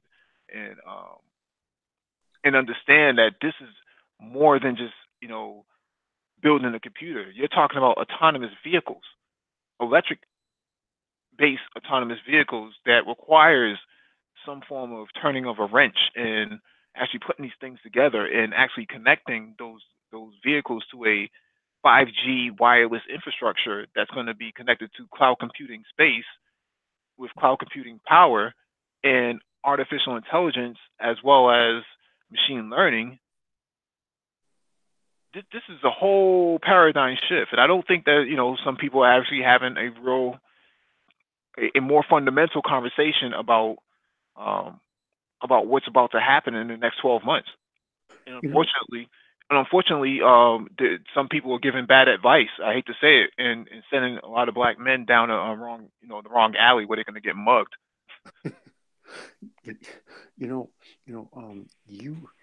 You made a point that really reminded me about something that I heard. A point Dollar Will made last night on the Hangout. Mm-hmm. You said, we're moving to a point, or we may already be at a point or we are at a point where you can, as you can go to AWS, Amazon Web Services, and open a bank account online without going to a brick and mortar location. And it reminded me of something Dollar Will said last night. People buy, sell, and trade securities every single day. And he said, listen, I have never held a stock certificate in my hand. And I thought about that. Warren Buffett, one of the wealthiest people on this earth, if you ask him how many stock certificates he's ever held in his hand, I bet my season tickets he'll probably tell you 0. Mm-hmm. Right? Yet he invests hundreds of billions of dollars, which made him one of the richest men on earth. Okay, so if people buy and sell securities every day, and they never hold any stock certificates, or they never hold the bond certificates, or they never hold any commodities contracts, okay, Mm-hmm. then it's the same exact thing with blockchain, cryptos, and any of the various use cases for the blockchain and the relevant technologies. It's the same exact thing. How many people bank online and pay bills online and conduct transactions online? You're already doing it. You just don't have the perspective or the foresight to see where it's going to take you. Mm-hmm. Yeah, and we didn't even discuss about 1 in every 3 startups is going to be a space startup. So we're beyond buying computers from Best Buy and The Geek Squad, Geek Squad, and that type of turning a screwdriver like that, and clearing out viruses from a computer. We're way beyond that now. We're talking about cube-based satellites, mini satellites that could be popped in to a one-shot rocket, for not pennies on the dollar, but minimal cost. And you're talking about creating companies out of that in cloud computing space, whether it's Microsoft Azure or Amazon Web Services or um, Oracle or IBM for that matter. Um, these things are agnostic to the platform that they're going to be launched on. But the point of the matter is, you're talking about taking $100,000 and building your own space startup. Think about this. President Kennedy announced he wanted to put a man on the moon by the end of the decade. The project took 9 years and took a federal budget of who knows how many hundreds of billions of dollars. Okay? Now, SpaceX yesterday launched a reusable rocket into space where the booster section landed itself back on Earth because it's reusable. Mm-hmm. They put a satellite up in space and they're sending a lunar module to the moon. Okay? It's Israel. Yes. Well, it was designed by Israel. But the point is, and I'm staying on topic, Mm-hmm. for individuals who talk about structure of this and oppression and being held down and so on and so forth, Mm-hmm. and I in no way minimize anything that's happened in the past or takes place now, but understand something. You have the ability, specifically black men and black individuals, you have the ability to not only liberate yourself mentally and culturally, but to put yourself in a position where you are on at least equal footing with anyone else who is attempting to forge a trail in emerging technologies and space technologies. You have no excuse. And if you fail to avail yourself of doing so, when you are left behind, do not complain about the structure of any kind of supremacy, because at that point, you will have done it to yourself. Mm-hmm. All right, let me get to this last article. All right, this one is from investing.com. Earnings shows these two marijuana stocks won't be going up in smoke. Once a popular trade among investors wanting to turn a quick buck, last year, with Canada's legalization of recreational marijuana in October, pot stocks gained legitimacy. So much that it might be time to take these stocks more seriously and consider a few for a long-term buy and hold portfolio. However, the cannabis sector is still in its infancy, so trend carefully before making any selections. Nevertheless, there are a handful of companies and their stocks that look like clear winners of this early stage of the game. Recently released earnings reports provide some insight into which players are on the right track for profitability. Below are two favorite picks. Canopy Growth. I think we covered Canopy Growth before. Um, Canopy Growth Corp is an emerging dominant player in the global marijuana trade. The Smith Falls, Ontario-based producer proved its superiority quickly by expanding its production, making strategic alliances, and capturing significant market share in both recreational and medical cannabis business ahead of its competitors. Canopy, whose stock closed at $47.56 on Friday, is the largest marijuana company by market cap. It currently has a 30% share of Canada's rapidly expanding recreational market. It also has the backing of alcoholic beverage giant Constellation Brands, which in August announced it was investing $4 billion in the marijuana grower to acquire a nearly 40% stake, putting the Canadian company on a solid footing as it continues to grow. Aurora Cannabis. Another strong player in the industry is Aurora Cannabis.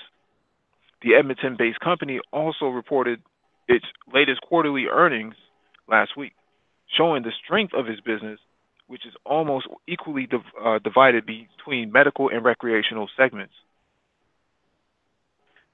Shares of Aurora Cannabis, which closed on Friday at $7.05, have been under pressure since October, just after it debuted on New York Stock Exchange, falling alongside other stocks on the sector.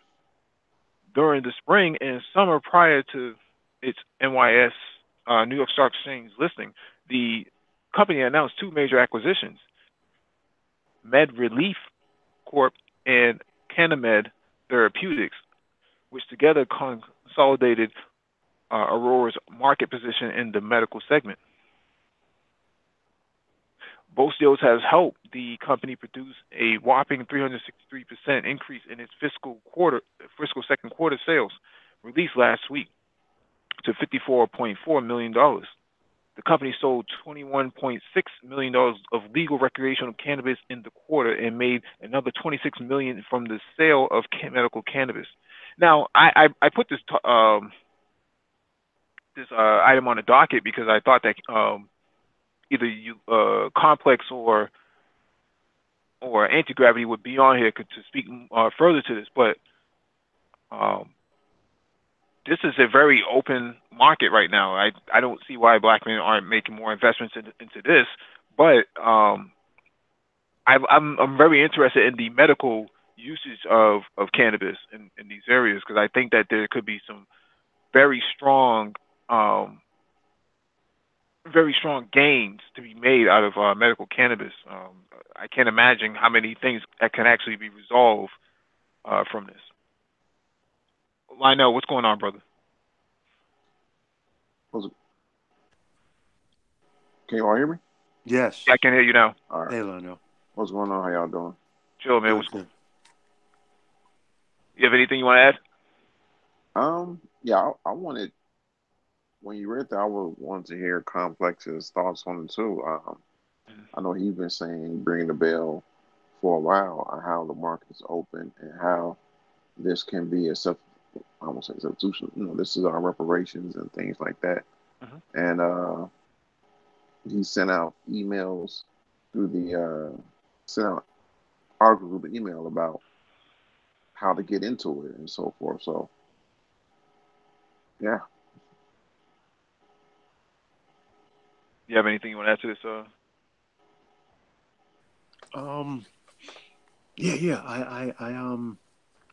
I see the future of CBD oil, which is very effective. That's very good. And medical marijuana has a wide-ranging array of uses that for obvious reasons, the drug companies are not happy with, but a wide range of benefits.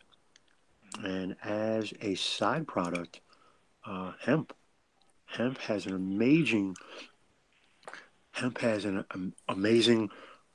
range of uses, all the way from manufacturing to industry to construction to textiles. So the legalization of marijuana and its derivatives, could potentially have world-changing effects. Between hemp and graphene, can literally change this world as we know it, our technology, everything. So I am really excited to see how these things play out. Now, is there a correlation between graphene and hemp or cannabis, or is that two separate things that you're saying, two separate industries? They're two separate industries, but the thing with graphene is 200 times stronger than steel, and it's 100 times lighter. And hemp products, specifically hempcrete, has been shown to display many of the same properties for building. So you can actually replace concrete with hempcrete, and it's natural. And there are other uses as far as textiles and other building uses for for hemp and hemp derived products. Excuse me. So I'm really excited to see how those things will change our technology and change our world. Mhm. So graphene is also it's superconductive and supercapacitance at room temperature. So you can have the world's first room temperature superconductors and supercapacitors. So imagine being able to literally charge your cell phone in 30 seconds or less and have that battery last a week. Right. So with hemp, instead of building with concrete and steel, they can build with hempcrete and graphene. So instead of things weighing hundreds of tons and hundreds and tens of thousands of tons, we're talking pounds. So imagine if you built a car instead of if you're talking say a 3500 which is light, or say a 3800 pound car, instead of steel and glass, it's now graphene and glass. So that 3,800 pound car is literally going to weigh 100 pounds. No exaggeration. But So the price would be probably $100,000 too as for a of vehicle.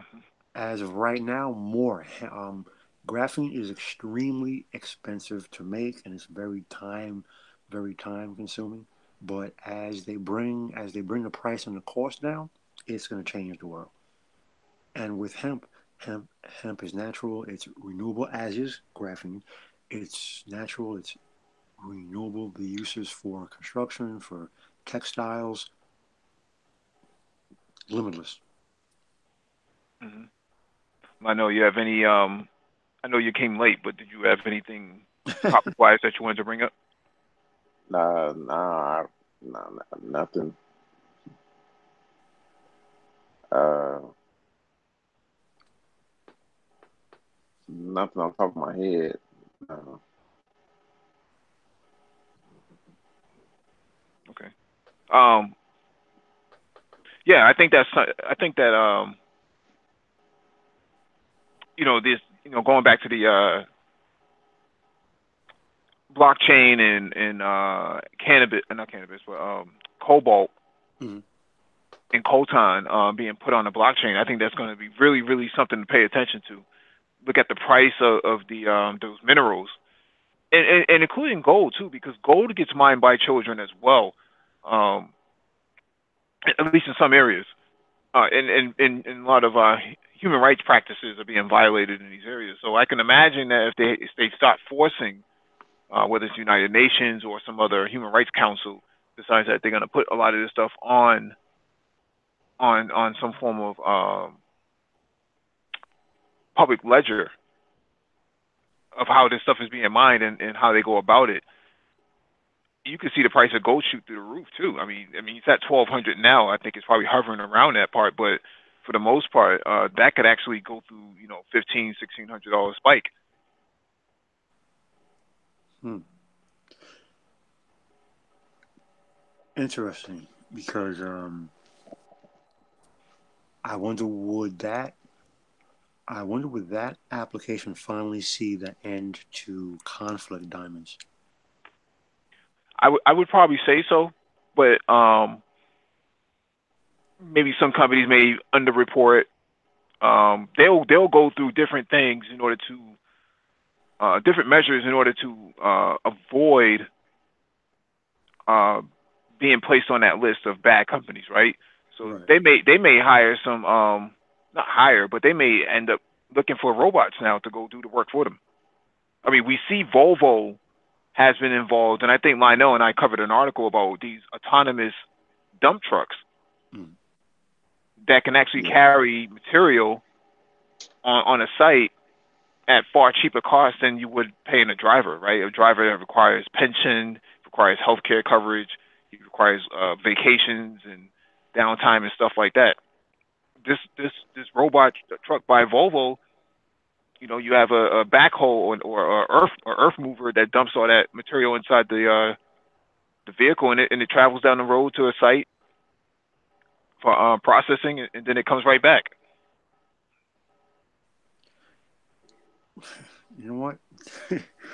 You're right, and the uses and implications. Because as you were saying it, the first thing that came to my mind was a driver who needs. When you were saying a driver who needs pension, and he needs medical benefits, and he needs to eat. The first thing that came to my mind was a driver who needs sleep and who needs rest. An autonomous vehicle can literally run 24 hours a day. You only have to stop it to refuel it. But these electric trucks, they actually don't need to be refueled. Well, then they have to be recharged. You know, uh, but the point I'm trying to make is, instead of a 8 hour shift or a 10 to 12 to 14 hour overtime shift, you can now run these trucks 18 hours straight, 20 hours straight, 7 days a week. Hmm. There's no overtime. There's no holidays. There's no vacations. There's no protest. There's no union meetings. You know, so your production and productivity goes through the roof. Because having actually having actually worked on a mining operation, for new construction, for we were building new processing buildings, expanding the refinery. The mine the mine itself is open 24 hours a day, and it's only during it's only about 10 to 12 hours a day that their trucks are coming back and forth from the mine. But the mine itself, that's running 24 hours a day, and they have those guys on ships. So now, instead of running 3 and 4 shifts, you can have autonomous vehicles, and they're running 24 hours a day. And once you start to do that, you can then automate you can then automate the plant. So people will build it, but then it's automated. Which is something that we see in sci-fi. How many times do we see that? There's a completely automated plant. There are no humans there. Maybe 2 or 3 times a year, or once every 24 months, a maintenance crew comes, and they do maintenance, shut it down for about a week or so, and then boom, they're out of there. That's on the horizon. I see that coming.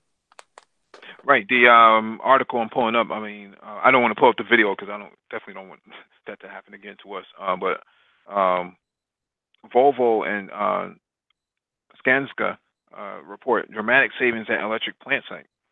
Carbon emissions have been almost eliminated and costs slashed at a research site where Volvo Construction Equipment and Skanska are testing prototype items of electric power plant.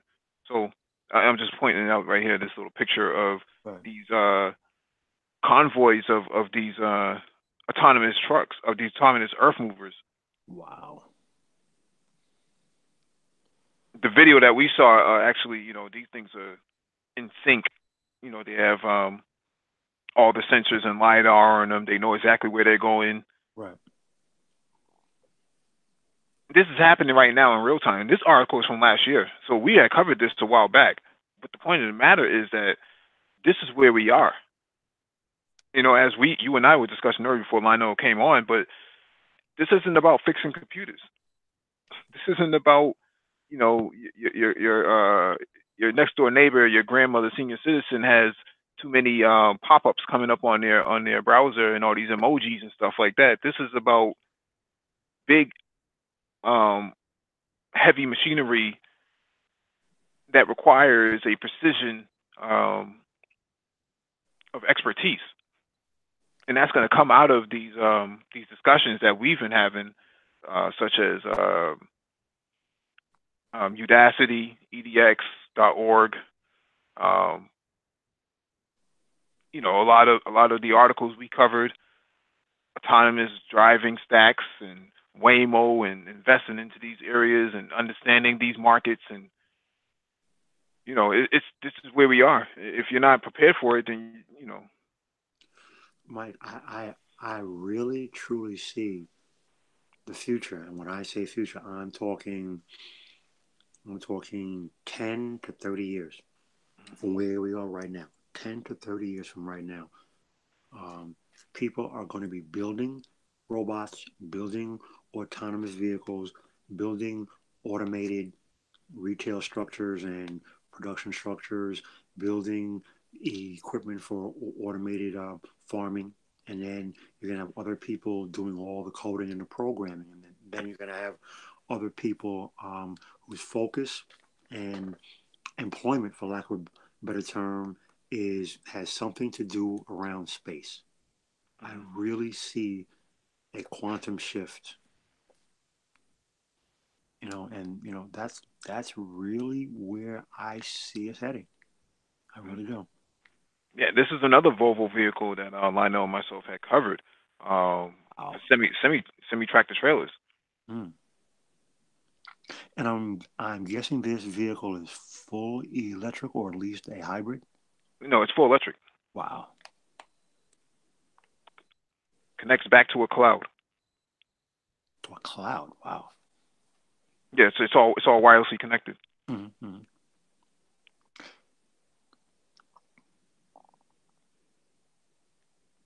So now you're not even talking about a full driver's side cab being in place. You're talking about something that looks about as low as a Corvette. Mm-hmm. I'm just waiting for the T800 to come knocking on my front door. What's the T800? Terminator? Right. Just jokes, people. Just jokes. Oh, yeah. Just jokes.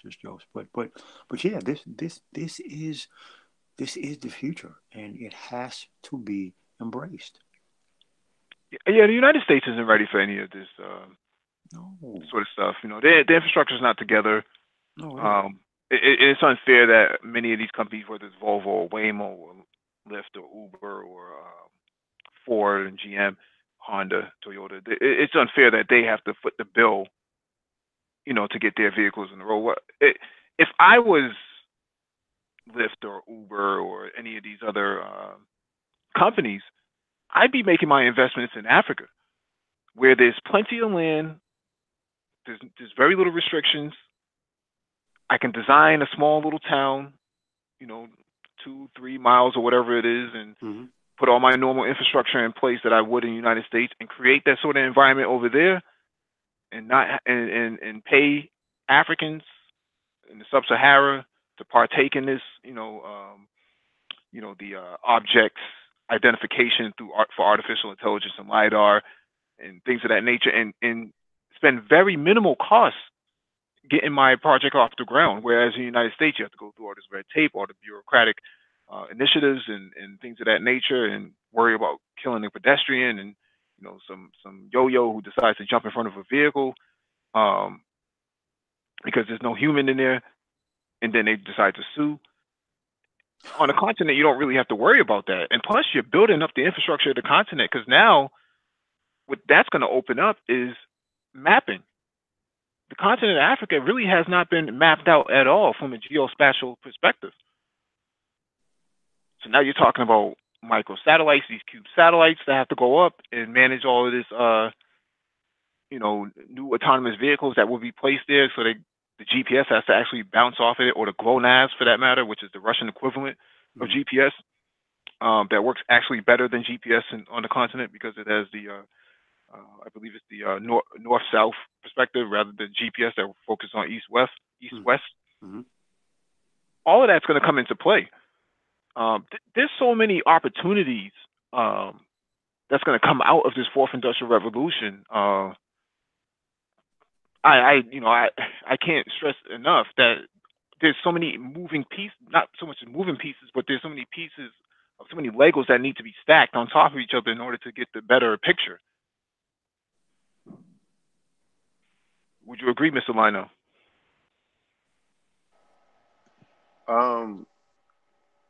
The the past articles that you brought up, it do feed into what you all are just talking about. I understand what Paul and both of y'all are saying. Um, I never thought about that simplicity of the African continent not being thoroughly mapped out.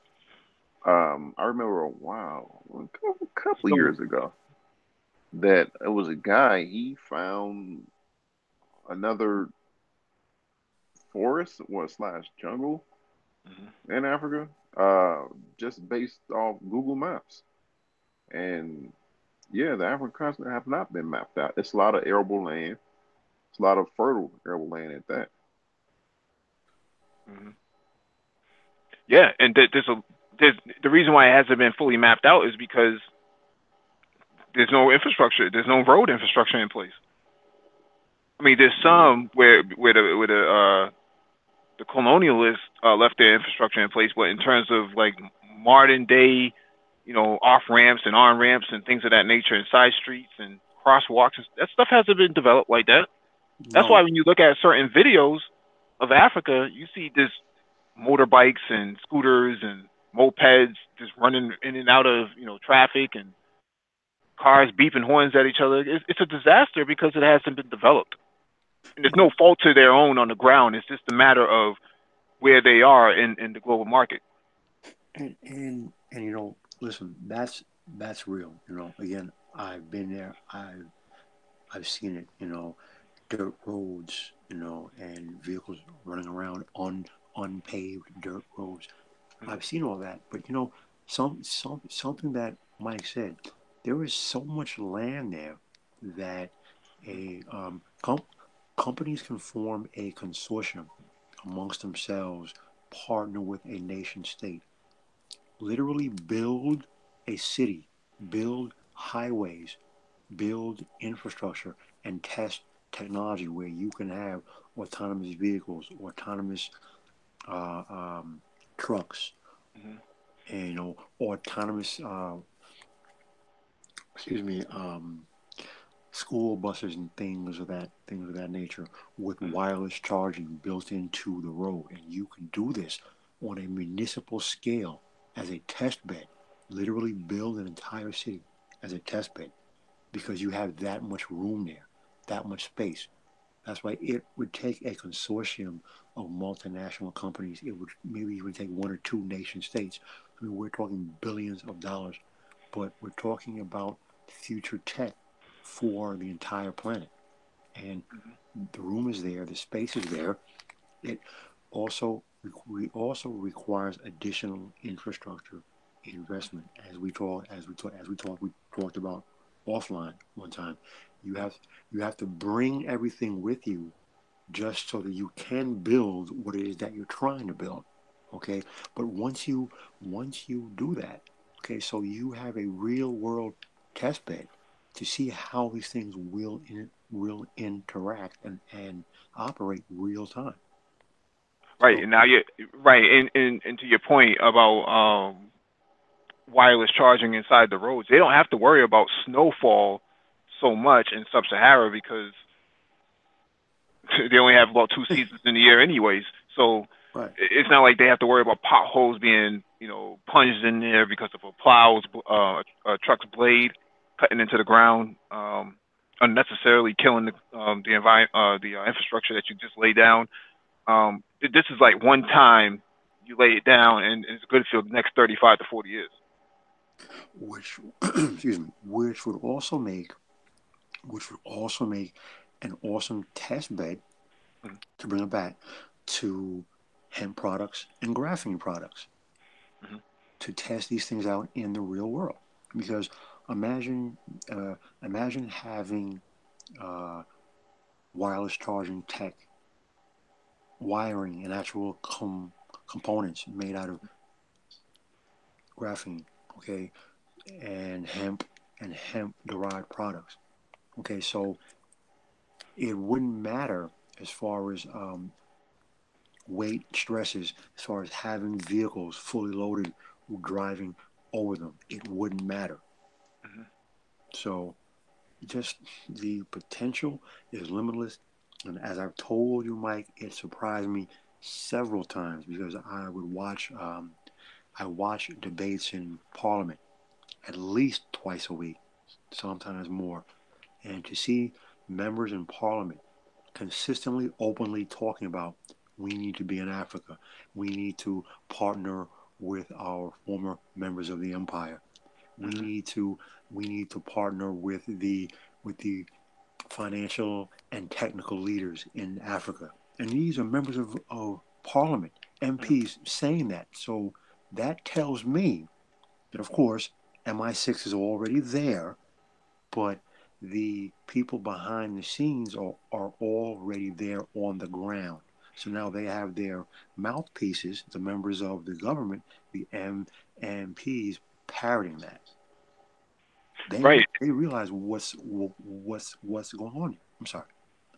No, I was just gonna say, right. Now you're talking about deploying new infrastructure that has not been tested around anywhere else. I mean, that's only going to be relevant to that area, anyways, because Africa is like any other continent on the planet in the way that it's connected. How the countries are broken apart, artificially speaking, but actually relevant to today's, in today's discussion. That there's a lot that has to come out of that. It can't just be one. It can't just be like, oh, well, Nigeria has this sort of infrastructure in place and then screw everybody else. Well, in order to get outside of Nigeria by road, other countries gonna have to partake in that sort of multinational continental infrastructure project as well. So you're talking about maglev trains being put into place. You have to think 100 years from now where this is, where you want your infrastructure to be. You don't want to be like the United States and make the mistake of laying down poor railway that is monopolized by one or two companies that have very little interest in improving the infrastructure, and now you don't have any bullet trains. Yeah, and it you know what? You're right, and that is amazing because traveling by bullet trains, it's amazing, absolutely amazing. A trip that's going to take you, say, 2 or 3 hours on an Amtrak here, and over in Europe, it's a 45-minute ride. From one country to another. I mean, amazing that America does not have that technology. And it's not that America doesn't have the technology. America does never invested in the infrastructure to utilize the technology. Mm-hmm.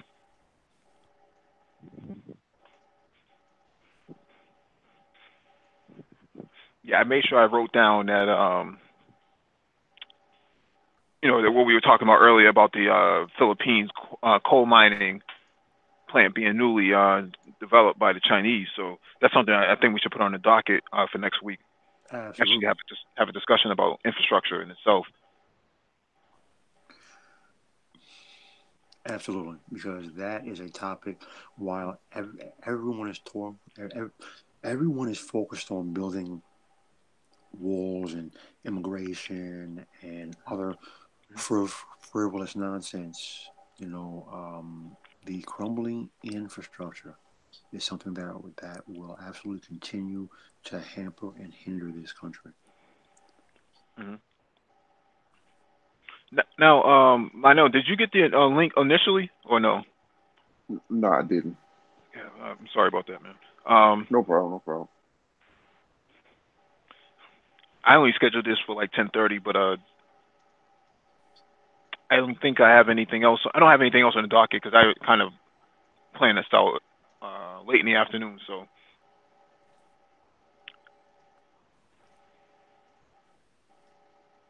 but yeah, I think we'll shut it down for right now because